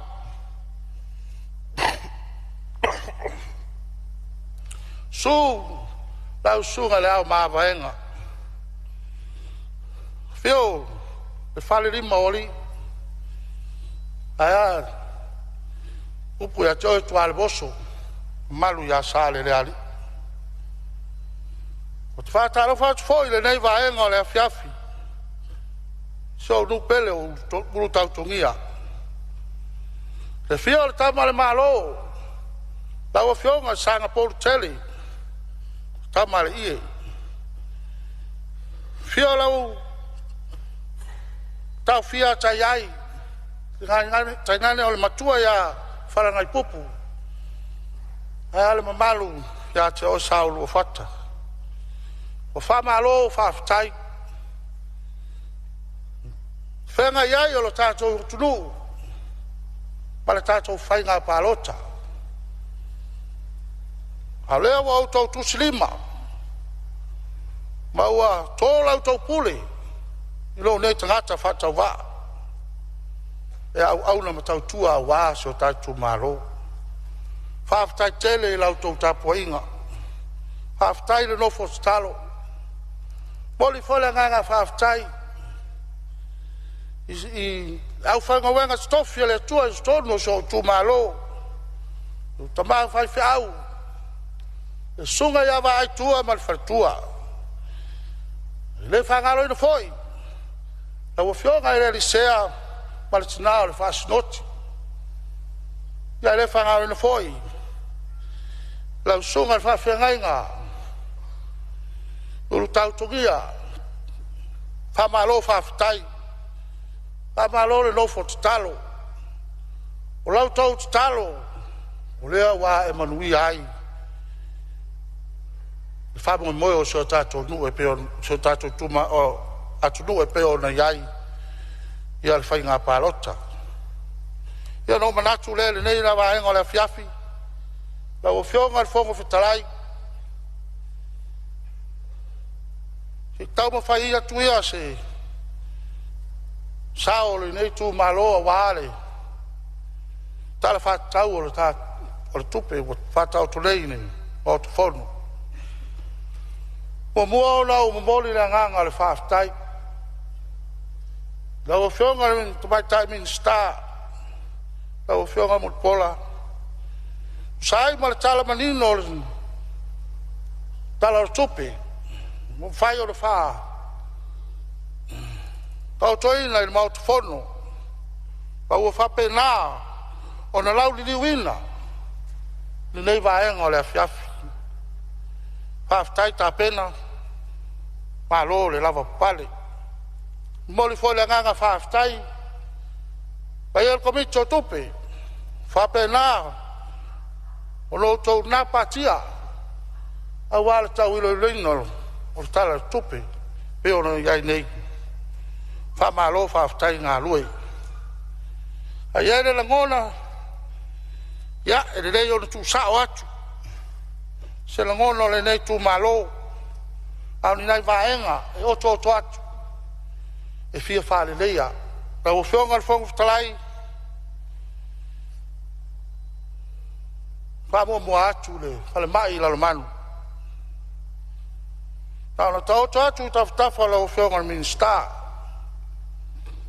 o mia se toi fa tele ya ono wale lava potu ya fa pena ona ta o trai ma ngasi lua o suava I maua lo fa pena o tau ma faina e so tu malo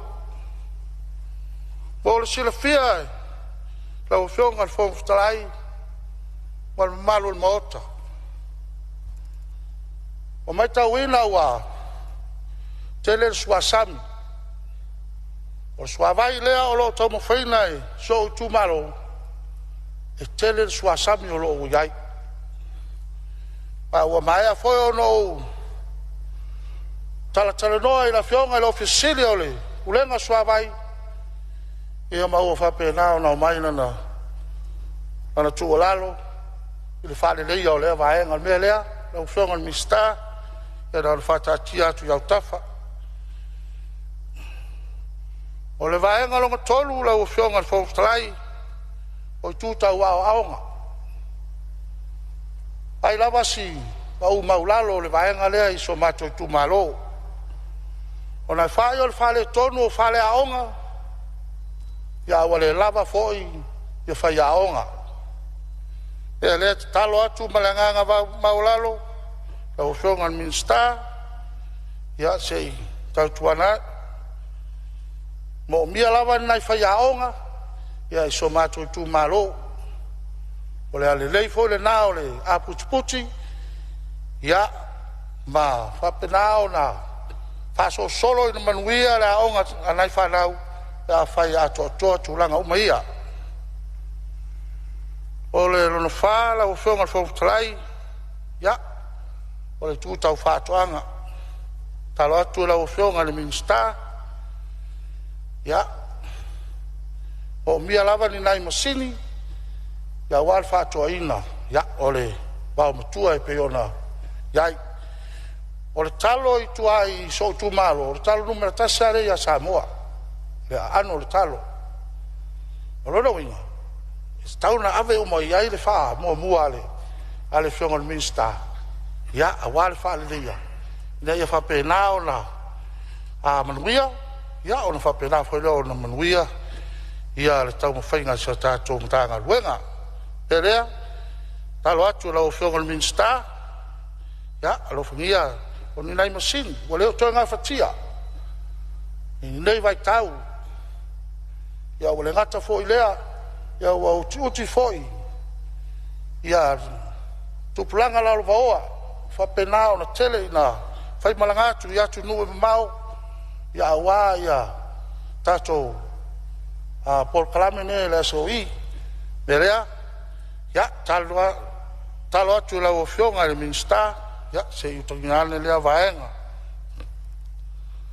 o le ronolima la o fionga le fongstrai o le ngata fale ya e manatu ya ono le tulanga le e fito tonu la o fionga le minsta ya ma nei ya le pe o fale wina ono tu ia o leva na o mia le fia fale leia o ngata fale la lo manu taru lava na mai a le mala fale na tua faleagaina malava le amu o le tonfau o le te maua la se amu e nofo ai ma ola ai leia a o leia foi e mai i so tumalo o ria pitusili foi lea ona le lei le taumafa le mea lea ia na ona faatautotu faapena i lau feogalmi oftalai ia sei vavaai ai e fia faaleleia le itu lea afai o iai seisi fuafuaga al maamataga luega pe ona iai o loo faataoto ia mo se amu fou ia o loo tulaga la o loo iai e o foi le mea o le limu lisi vaega o lo tele lava le faaletonu lai ai aafia ai le gatai fale ia pe ona ai vaega ia e ua taupafai atu e faapou atu ia matuina atu ia ua le se manuia lautele o se o tatou o tunuu mese ia o so tumalo ina mai le nei vaega o le afiafi lau feoga fogafetalai ia e momoli ale gaga le faafetaitele faafetai lau afioga mo le faafoifoina o forutaga le tatou palemene faamalo i lau faatofalaʻiga ia e le gata foi lea ia o le paia o le ofisolofono i lau talaiga lau tofatoto sa tama ma le palo o le aufaigaluega faafetai tapena faafetai i outou faiva matute e lagona ia lau tumalo oe ia amaia lea o lautou tomaia lautou pule amaia lautou fatuatuaga lou nei tagata faatauvaa o te tautua ai ma le faamaoni auā se lelei o lo tatumālō o le agaga faafetai ia i tapuaʻiga mau o se o tatou tumālō faafetai le taputapuaʻi faamālō le lava pale tute ma faiva na mea foi lenei avanoa tāua moli ai le agaga o le faafetai ia pai o souāiga e gata i samo nei ia ao se foi matua faafine o lo faapena ona aumau i atu nome mao faafetai lautou tapuaʻiga faafetai le nofo tatalo faafetai o lea ua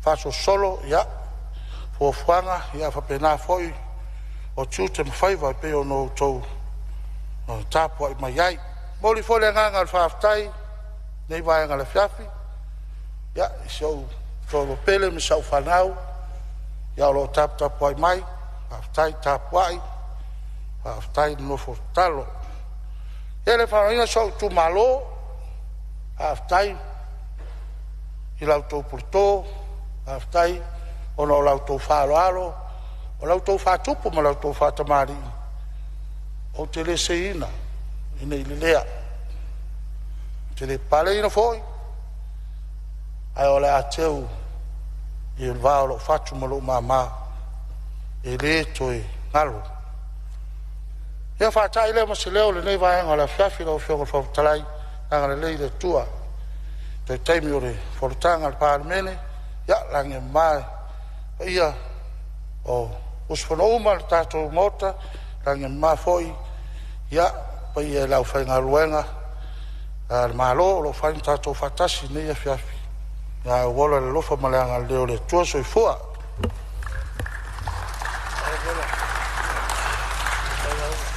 ua faafetai atu na foa e tusa o le saunoaga maeaea ua saausi a lauafioga le minista lagolago o le matagaluega o le siʻosiomaga i lou foʻi sa o le talo o le tupe ua o lava le saunoaga i lē gata le tapuaʻiga samoa o ao ae o lou lava i tumālō na seʻitusi aao i lauafioga e fai masui i le palemene ae a le tapuaʻiga faafeagaiga o lou tumālō na seʻi e afe faafetai aneʻi ai faafetai tapena ia o loo avanoa lava le maota mo seisi foʻi sui e fia saunoa tusa o le talo le tupe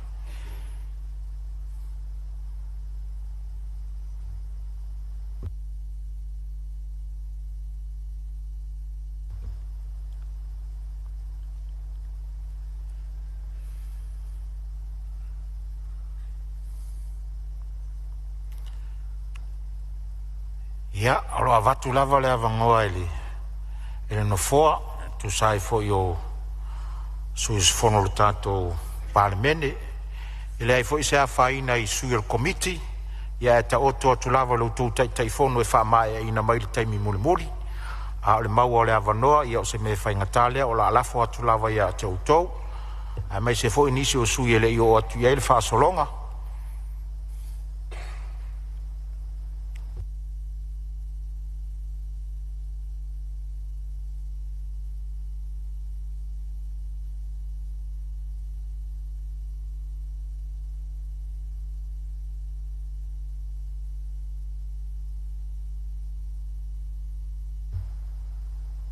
Ia, pe a mai tau watu na fōa le whasolonga o le tātou ngāruenga, o lo solonga le lei lava le tātou ngāruenga le taimini nei. Le lava e whela fua i lava i lei tu vai le malo e whapea fo i le a fonge i le tu olo angai al whai ngā malo e whapea fo i sui tu to tas. Ia, ai o le whawhaingo fia o le tātou ngāruenga, ma le whapupu ino o le tātou ngāruenga, tu sai fo i o aso fono. Ia e pa ulama i lunga o tō wafionga le whaonga ino taime tu watu le whong vitalai tō te sauno ai tu sa le tala le tupe.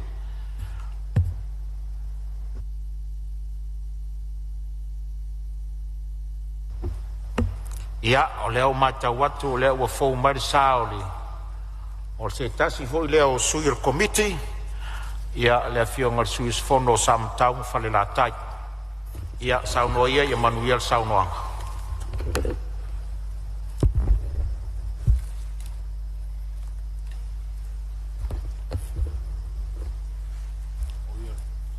Raftai lau fionga i le whong whitalai mo le mātou wawanoa.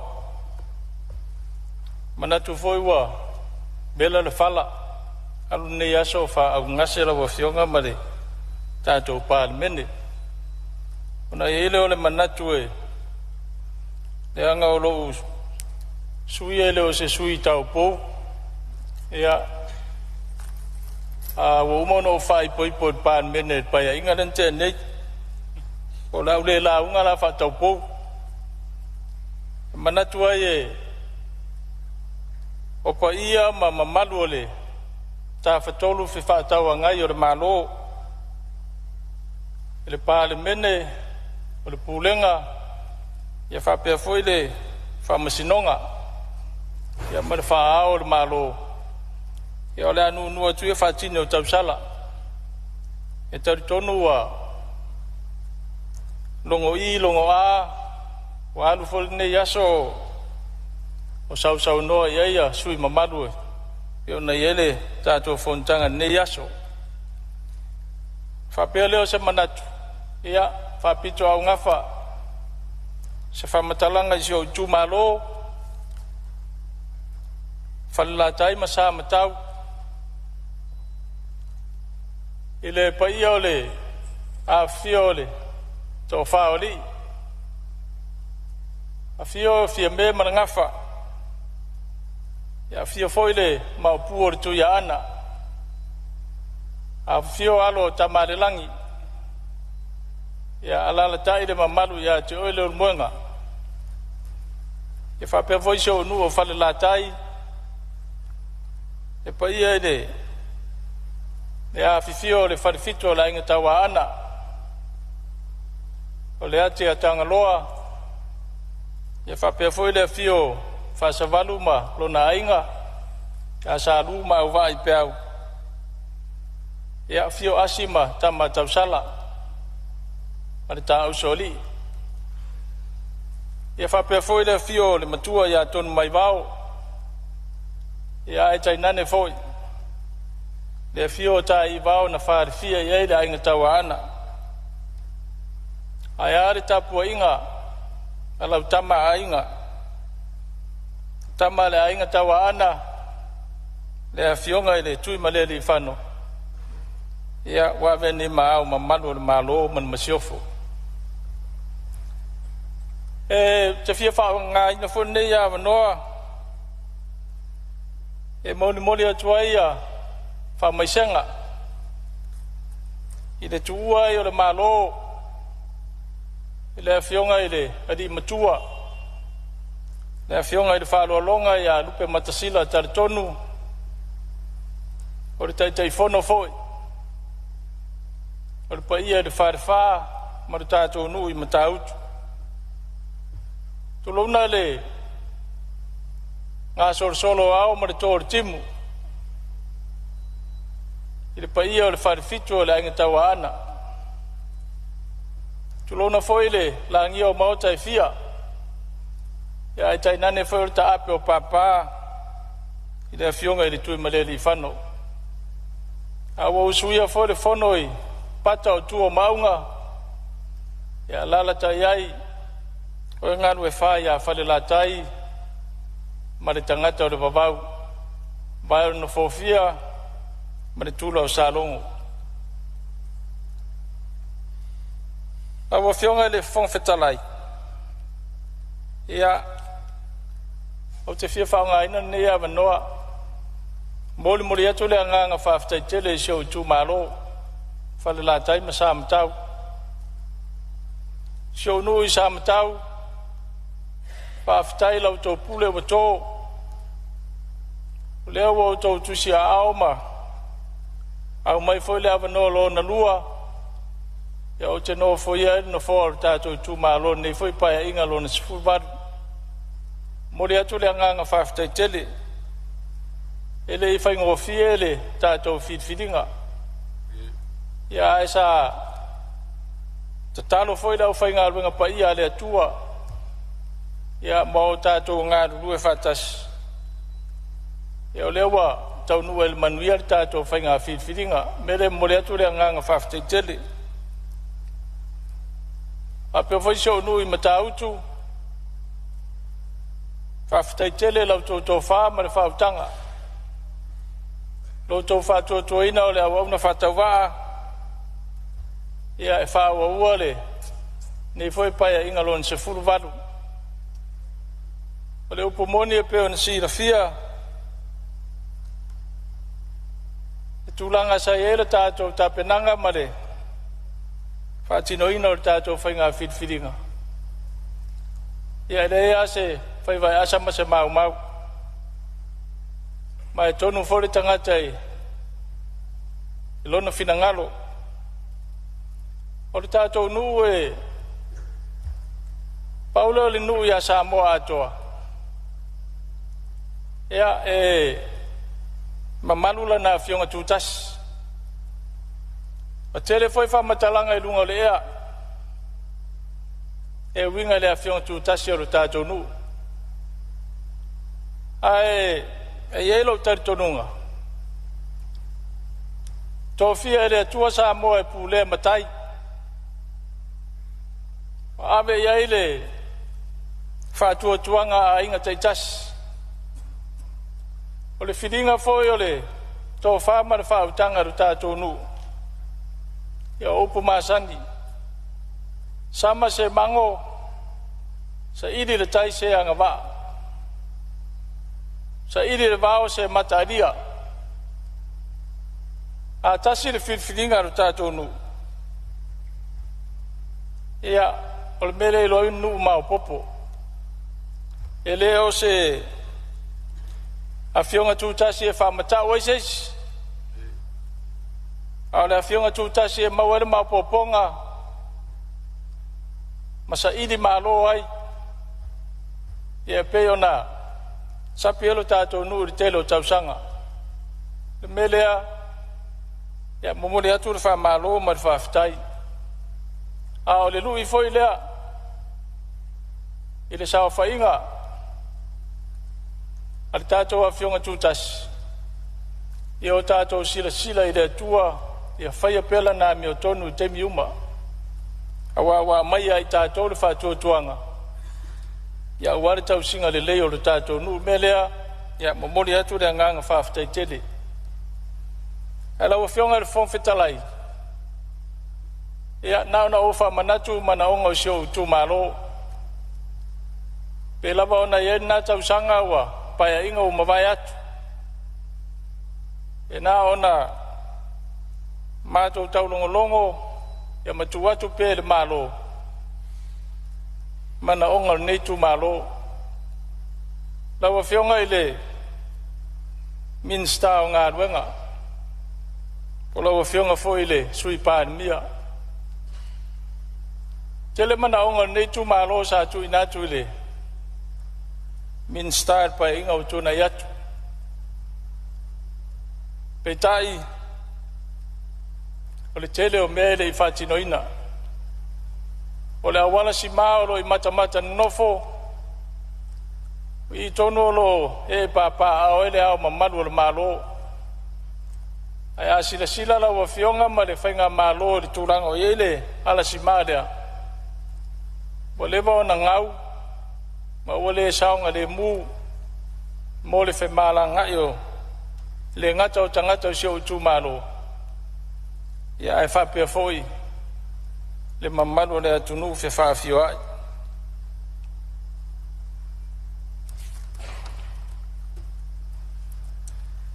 O le tūlanga o awala ngā lue. Whaaftaina maua so swani poro kete o miliona.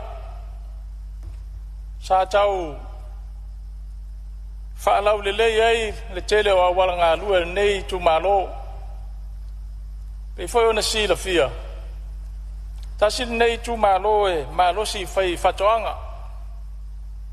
Nei tu malo nei o lo supporting al tatou le ngata maketi fafo e whapea foi le fonga tau mafa o le atunu o le tatalo nei tu malo o le tele o awala ngā lua nei tu malo o no fo ia tangata mainga ia pe foi ona maadia ere sao noanga minsta napa e inga watuna yatu ia e whaatino awala ngā lua lalo fon whaavai awala ya lui fatoanga au no foanga o lo alala mapapa awal mamadu le tunu ya mele la fotu ile malo petai ya saulango nae napa inga wotona yatu wana o se folfolanga e fa lele ai le tunu awasa manino ele tala far tupe na foi pa inga tona yatu ele aya se provision ya made package ye fatino aya ya forfolanga ya sa forfola peta nei tausanga far tupe ya leo mai tawatu wa ye se tupe wa fa nganga fatino ele va ngata ua e wina la titi mai le tai ona wa wa fa so al malo le tele o mana ongo I tu malo ya al me pitsidin ta wo le wa ese me amatai na ona mato tu watu I taftafa la wo fionga de ri minsta ya se tau tu na awala nga lue nei tu malo o le awala nga lue se o mato nu I sam tau ya ele tonto ta wo se awala nga lue o le awala le tau ile pamu vai le pulenga o swa vai ya pe amale lua le 2 kilomita mamao sa mai a fon fata pe tai o terminei o matua to e fare anga ina atoa o mo mia le to e risio lo le awala atoa ele ngata e so swani ile mamalu se o mato tu malo lo afio mapapa au ile vai ya alif so swani fo ile pulenga o swa vai maisi tanga luengan malo e pe o fala poptongo le tise ya ile tadi atu I taimie fa de tonu ele au nang ya ai watu la ile le ya wala e babe ona fatino ele au nanga e fa pe fo ile wala I tonu o le nu fo le I swalo e pe ona si la fia o le pitonu le tua oima manonouta o fanua foi o malo le sa fa matua tu se o matu nu sam tau ia o le wa fa so polia o mai fale ma a fio foi mamado le tu malo ia e pe tai e fa de tonu le wala ia le so foi swa vai se si la ne la wa fionga minsta ia nai vaenga ia fia fa de ia e fa pena foi la wala nga luele pitonu o matautu ia sa whataina mua aru te minei ia wa umo whun toi wha leo ngā ina umale le tāsa iai ia ono mea le mai tauina o le ai o se maintenance e le ngata ia awal ngā lue ia iso se mea le infrastructure lo mai tauina e o foi whare mai ma whare o malo ma ofisa ia pe o le isi le vai ngai tau na sila toa i el malo ia lava tupe whaanganga ia whai ele maintenance awa whatamala tātou le tausinga o aset ia e alu mau tupe alo tātou malo i ngā ruenga te tele nei o lo whitai tunga iai o le tūlanga i taringalu ia o tele o mautino le teimi nei po ta ngā ruenga po ta ngā ruenga o le menari ai tasiri nei tu malo o le tele o na whanua wa ia sami ia watu le tāusanga sa tāusanga foi pa inga tāruai ia peitai o mai teimi nei ia eri whātau nuina o le tūlanga i le tise i tono sio i tu malo ia te lel whale tono lo iai wa mai o na fausia le mato whale foi lea e tau o le whale o sulfa inga lalo po kalame le etra ia peitai e le yo i ele le tise ia le fo umona a batul tal sanga fala poptonga ya se sila ela o fionga ai mai se ole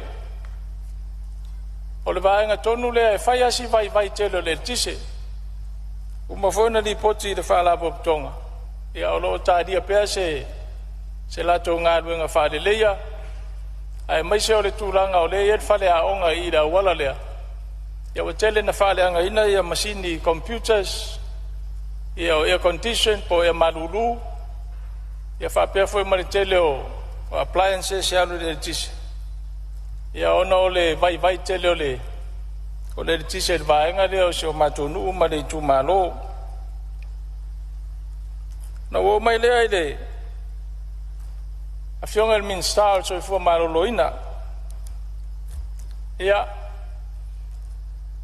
saya ya fu ngai fa tino fa mai o nei tu malo le pa inga o tu na e tu nei e foi sa fa fonga nei mota ia o sa noanga le fionga minsta o mai a me uma to ia al pa o sa mala ia e fa no le wa mo uma tu minsta ia wa fiol minsta ma velan sa mal o le lo la po le al sa mala o le a na fa tino ile e fa le mai nei tu malo ia le foi fio mai le minsta wa onga sa va lua tu male a fionga el minsta ia so ne la o fionga el minsta wa onga ia tele lo si la fia i tu langa sai ai ia o tu langa le na a fa te ia una o longo mule tu ne ia la fa finga parot ia o tele lo postal sa ope ai fa me wale pasi al fanua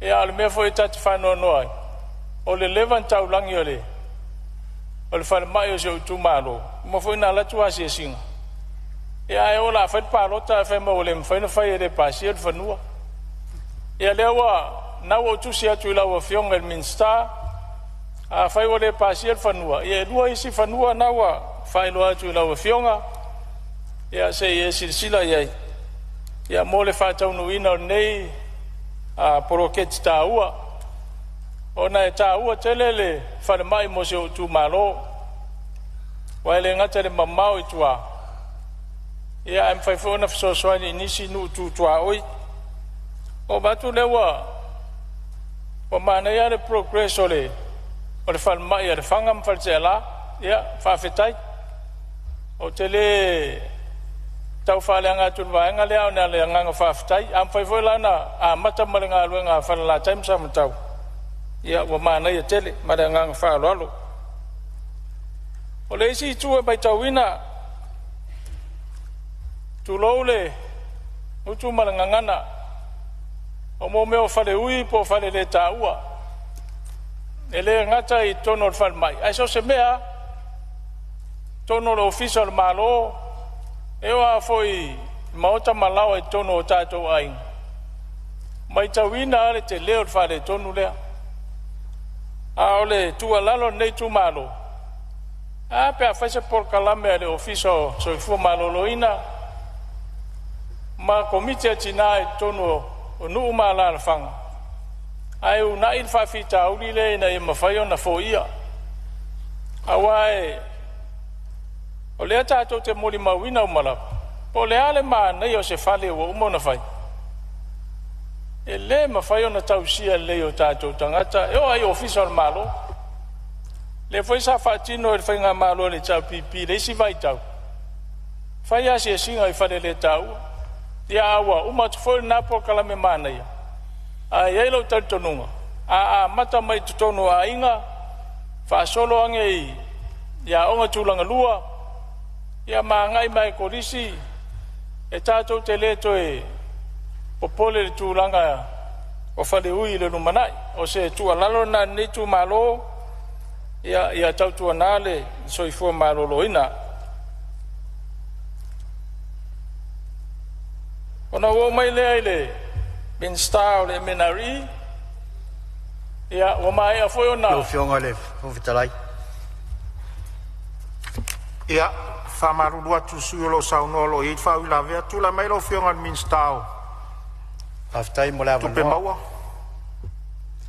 ia ele ia isi nganga e fala vela vele sauna nga matango fiel sui pa ole ai na nei te u falu fe sasile tu langa le fa pe ai se le ni le malo ia po se le ni foi mal tanga le ngale sa fa tino el matu fa ma le ai ole se le ni la vol ploket le sa fa tino nai ngaluenga ia mol si le fiel te ua fa fonga mai foi matu tu malo o te le olanga ia le mele le o se le ni asa fu mole mai sol ploket le sa fa tino ia le fal mai nei tu malo man falo lava Ia, whaftai o leo mau atu whasa o ngore. Ia, tula mai lo fionga sui whawau saunuanga.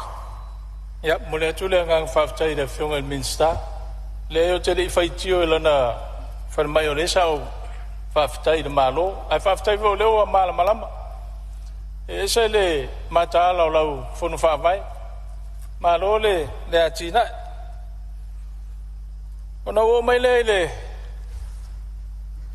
tanga luenga le menari sa tuina tu volta sanga nei tu malo ito silal malo tu la fono o le tanuina ngata ifali le mawa nei tu malo sa tuina o le tele o fanua ia iwa e nei wa a ia sam a tilo ele se laptop sanga taluai pe a mon fa fanua se laptop sanga taluai sama mau ai tain me sa ele sam o le termine o lewa ai mai sam ye lewa o mai ut a le ala bota sanga atu ya ye tanga tai fia tanu ya la to ngata ifali ya ai fai mai e te tongi le tupe ma fai le lisi malo e o mana tanu ele o ninga le tangata le tanu e ai o nen malo e lisi le tangata o le tatalo nei tu malo to sila malo ilan tu la fono o le tanuina ngata ifali e ma fai ona fa pa fala va enga le tu la fono avele fatananga I tangata ma fai ona to reclaim yo la to fanua sa ai momua ia ai tu avano mai tu la fono lo ye nei ia fatase ma mataringalu na pe no vatu ta sanga minsta nga ruenga ono wo mai le matanga ruenga le MSIT ia po ofiso ta inga ma teknolosi al vai nei tu malo ile ne foi tal fo o sa wa iluma le malo si ole technology ai e te tauno tato whaunga ina le awa noa ia up to date ia tato masini I whapewhito mai manga wao tato o whainga ruenga e o fo tato par mene a to se sila mai de telo nei pepa i lunga nei laulau ia o tele lopo ai se e alu maamo nei mautusi le fale aia mafai foi ona tu fatasi tono nei laptops po iPads ia fa faingo fiele faingo tato ngalwenga fa pena foi officer no one se mai le PC wa ole o toi fa nga ina ele komiti fa tonu ia mo me o pepa ia e fa ela to fono o tofu le board member malana iPad ia e lodu mai lunga ia pepa o fono e fa faingo fiele le fa tino ino nga luenga wa le nga na technology e te tau na so swani le technology ile fa tino ino tato nga luenga ma wa na a le si foi fa fita uli le mai tawina o le tele yo systems le leye e fa tino le malo ai fa le lo e la fa luenga fa nga o lo no winga na o tupe mai mau ia ai leo na whaungaina ona e te tau na o lua technologies e introduce mai ia male awa o ina peo tato tangata i e le whapea whai whaatasi la o onga na rawai lea le ai o se whainga e te tau na wha wau pe i taimi uma maso uma a wau leo langa na le tau te olai e o ma taimi nei o lea tato le na mea fau i aso uma o le tua lalo mal fa malo si au tato tanga luenga ia sila totoa le foi sa tal noina le connectivity o aonga ia se sila le malo le fa fitau di le tele tau sanga o i le msit le connectivity o aonga tulanga lua ia ele ma fai ona fai a le wa transfer sa o i o le office o aonga ia o te lo foi po ese to mai ma se anga vai do ofisa aonga ia la to te fatino ina ile poro ket taua a wa le sa ile provision le paket yo le tau sanga tene ia e umar tau sanga ile mfayon fatino le foi la wa to e avatu ile provision on ne tau sanga ia o le fai te tenga na a tau no tato nga lu e fatas ia ina wala e mfai yo na fo ia fa fita uli le ngai le o te lai pe mo serve no ia fa malu atu suolo sau nolo e fa ula vea le fionga sui palmia fula mai lo fionga sui palmia sau e le se nganga la ve sau nganga sui malu le fionga ile sui o fa la time sam tau no nei me lai tia e tolu sa tau fa mau la lo ile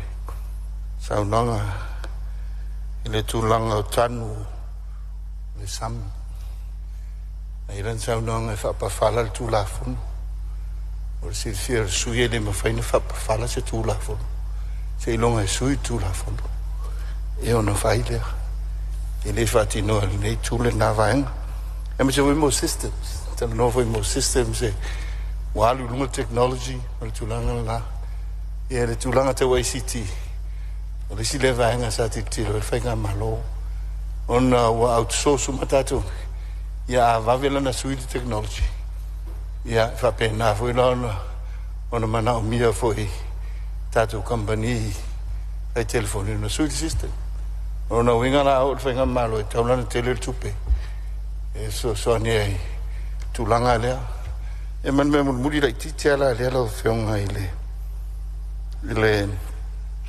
sa unor sui sa ile school connectivity nei la sam fain fight na fa se ile mtanga lunga o no tele tau sanga ile se tu pe fa nganga fa ola internet a onga ya la fa se ya il pa inga le fiongere inga malo le fiongere so fa bit le tu pe tu tong ya internet a onga eu lo to tu le fiongere mi sta a onga ya ai le fa pe ile yola la sa ola ala ngang fa ta wa internet ala ngang fa lo Ya, malo faftai sa ono lo fionga sui pandemia masalo le ono le faunga ino le upule fa pafala se tula fono. Ia e pe o le anganga lato ia e pe e sili ai le anganga fole a mai se tula fono te wai le vaenga le ilalo o le mtanga luenga le si o manga ma le puna o fa natura. E tula mai sui e fa wau sa unuanga. Le ue fa fonga mai Italia le fionga minsta. Ia, faftai tere lo fionga fonfitalai. E fa wef so soani mai vaenga dea. Atonu e pese sere upun fa ngat ya ole ole anganga na tawon to silsilan ma lo tu la fono lo yai ya fa se swing al tu la fono e fa ftai sa ya almana to e le time e tani me ya fionga minsta ya le wa maton tu lai mai ya le la umalo time ya pe ole tu langa na sa tam fa ya tuai ya over time e tani mai ya mato fisili ole tulanga ile es tulanga ta uolo mai tawina ole sa mori mau mai le pule fa tonu ma le M6 fo ile tulanga le ole co-location o towers fo ye fa pipi ya tato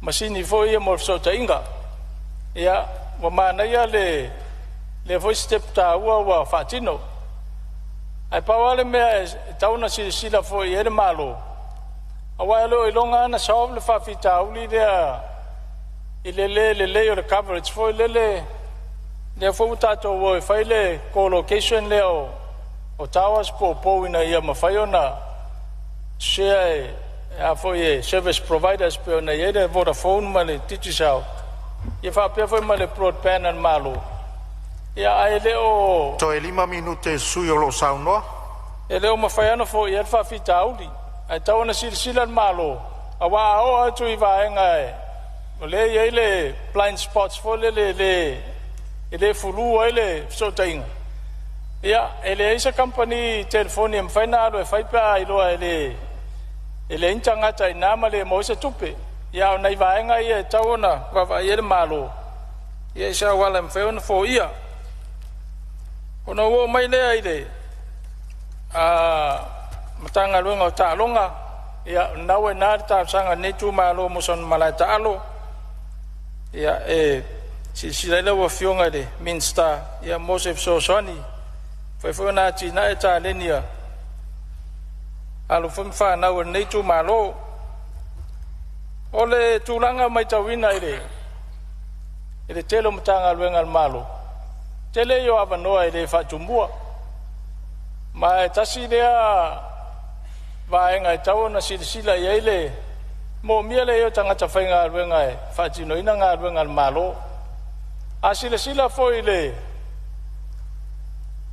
tapena ngale patwe le tausanga uma forecast deficit ai uma ifonga fa tino le talo de tupe de tolu tausanga leo mavaya tolu fa tausanga e mai surplus ole alma fuang e tolu ma fuanga afa pewa ma fuano le increase le revenue al malo ya po fa iti po increase fo ya grants ya mai fa tino ta to ngalwenga ma fuanga lo tolu ole le fa tino ngalwenga na ba to fa so a surplus la se talo tupe ele o se ata le leina mol malo ai taona sila toa ye ya mai sanga venga fa avano fa nga venga ye pe no taua ya tawan tam faita to komisio la fa nga venga malo to 2 minute su lo saunoa fa mai mai saunoa no lo yai ole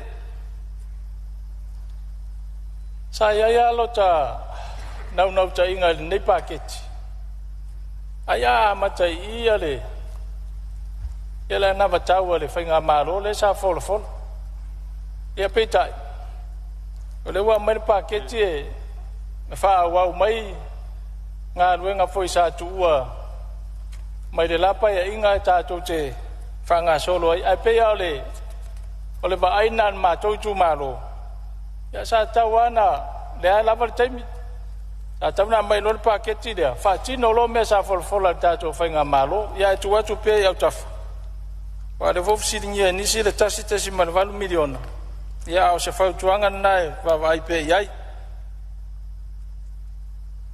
ole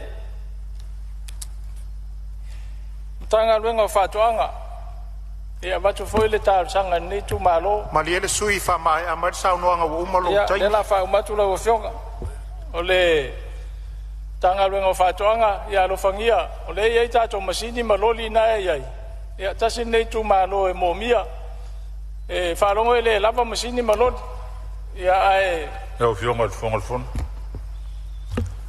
ia Olo ye fa ula vea fa maru atu sui se ia. Tu le atu le ava tele le ufionga o no le matau tatu teimi le te umi. Atu tai se la fo si fa popo. Na minute mo le fionga le sui o sa no nei fa o male le fia fi mal fa lo lava. Ia o me te luai ono le sui na sa no le se la uma fa tau po le sui foi o le sui matu o parmen. O le ala le o le tau tual fong talai tu so tatu tu la fon tu ma o lo sa no anga le talo le tupi. Le mafuanga le lo tau atu ai ia le mai ole ai fa uma mai le sa no anga le sui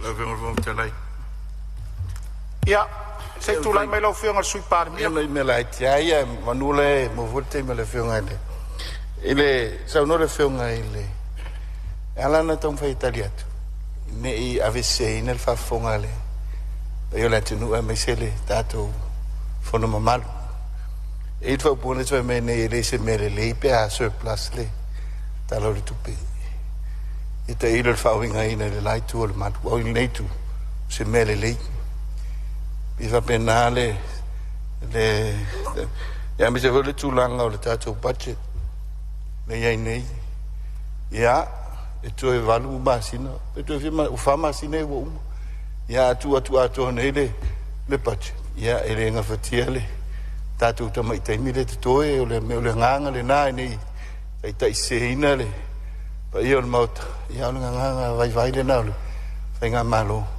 ia fu il temi fa nga ile le pace lo fu ia lo tong fai ia benga tai ma fai aftai malo sa no lo fionga sui palmia le fa fonga mai o le sui io lo temi ia afia I lava ma fa u la ver tu langa na alo e fa fonga mai sui pale mi el taimi nei ia le wa vatu e le mfai foi na lu le malo e tau na tali se vaenga o a noa ia il sau noa ngar sui e le tau fatali e vol taimi tali il malo pe o le e fa fonga mai le tula ia tu sui pale mi ia e te tau na tali atu se vaenga il sau noa e te tau na tali le taimi nei tu ua ia na vele malapi ia tula mai lo fionga le taitai o le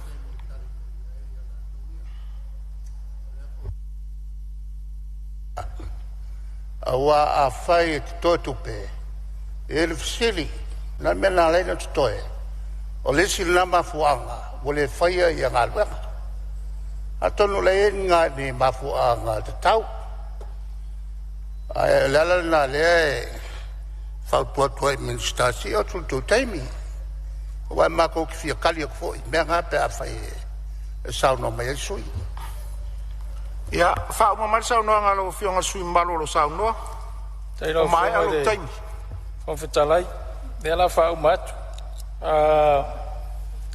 nala no ta wo le va ngale ono le mai le di potere ale malo ia mafuanga ia tolu e so plus ele pat e fa tai a fa se fas finanga lo le ia tato tu e fa pena ia fa uma tu le sa mato tala o le tal sanga pensione na tanga tamba tu so tu malo o la to tal sang a oi fa pa mol el malo e fa o pe na mo pensione o le telo tanga tai oi fa ele citizen ni sila po stadia ayala na o e o ya si ainga mo faila to sia ti fo mai ya e o mai le se tu pe tono le account sa fa mo e o la ile ainga ya fa ma toile ma sama to tala after tele la o fionga ile fon fetalai mo ma to wa noa e tal si foile singa se la fionga de pan mia ta to le ma futa nei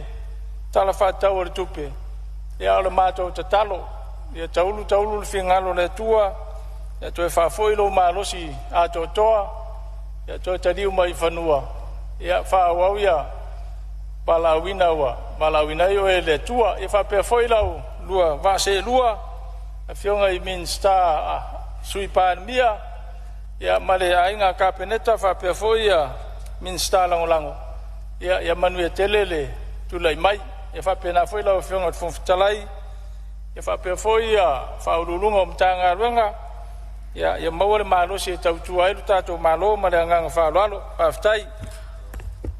Whamalo sa unua whatamari le sui o whalala taim sam tau, ia o se tasi foi o sui o komite o tupe maua ma tupe tutongi, o le melea le whaititia whaftai atu, malo on sa il walawina.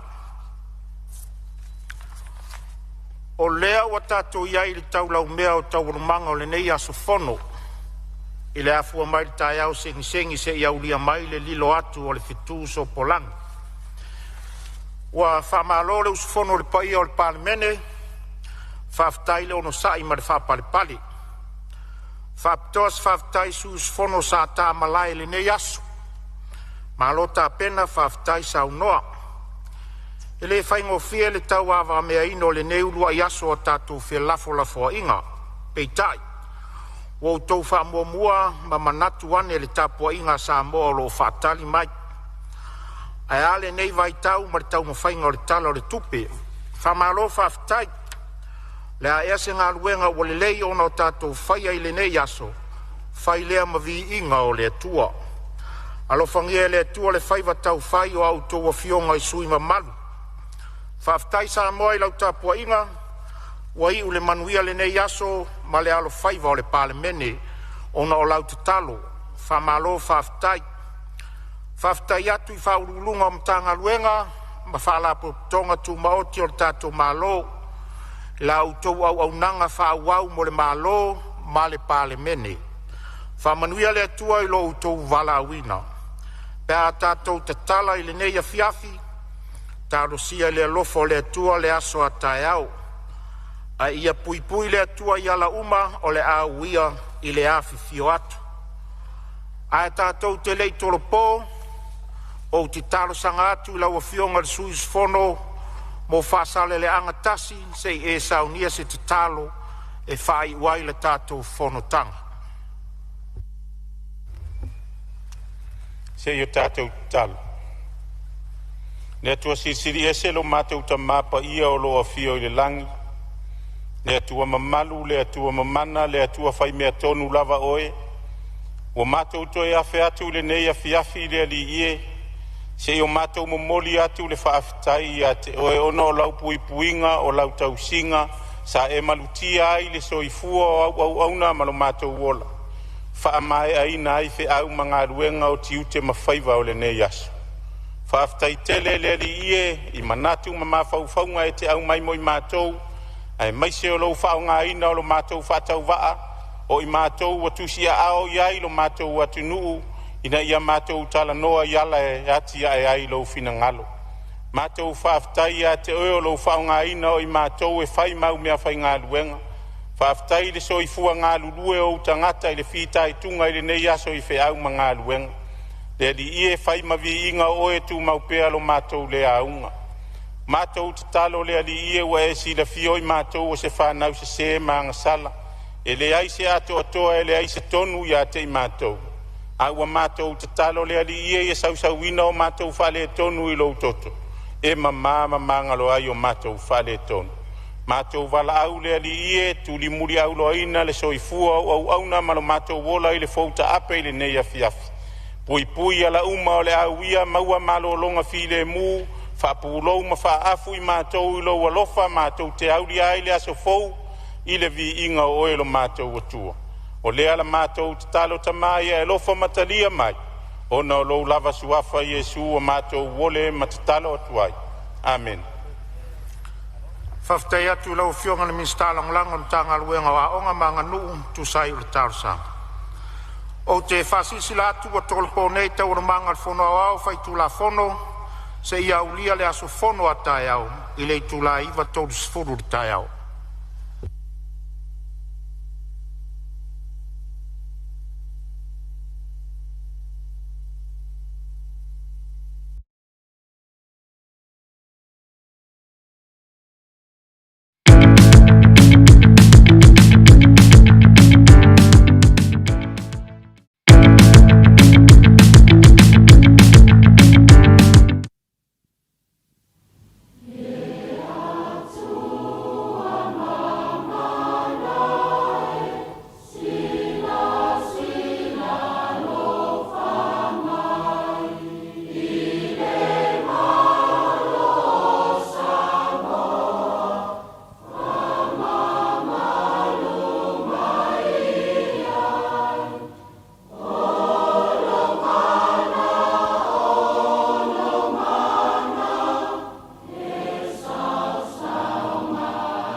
fondo tanga le Parliament o Samoa ia pe yo na ide dei foi vai ngol le fiafi ile teimi nei Samoa le wata todu le tu lai se furu britasi pa to di fa ba lo ile ta tu wati do me se ia di so ila to fa pe na ma futa mai mo mai a tu do ba ia pe na ile fondo tanga le ta tu Parliament ia pe yo na ia ia fa soanga foi o fina ngalo ia sui mo malo le Parliament ia wa lava le lufina yo mata opo e beise yo tulanga o te mau ai ngolo tātou wa tudo o le atu tu sa o tu tātou fa se le longa i la so ta yao i le iva tolu se fulu e pe ona sa do ma fa ilo fo i le fonga fitalai e to e amatali ai le fo tanga le pa le bene le so ta yao vai mo fa foga mai le tu ma danga nei ala li tiopo le misia i nei sa valalo tātou toi fe lo ia ta yao i le tātou fa se le longa tu sa o atu e ala le fodo tanga le Parliament o dei afiafi ma di tere fa su shanga le tiro o mai le te tuama danga le nei ale le tiopo le misia nei sa valalo to fa so i fuia e le pa ia la sila so le tiro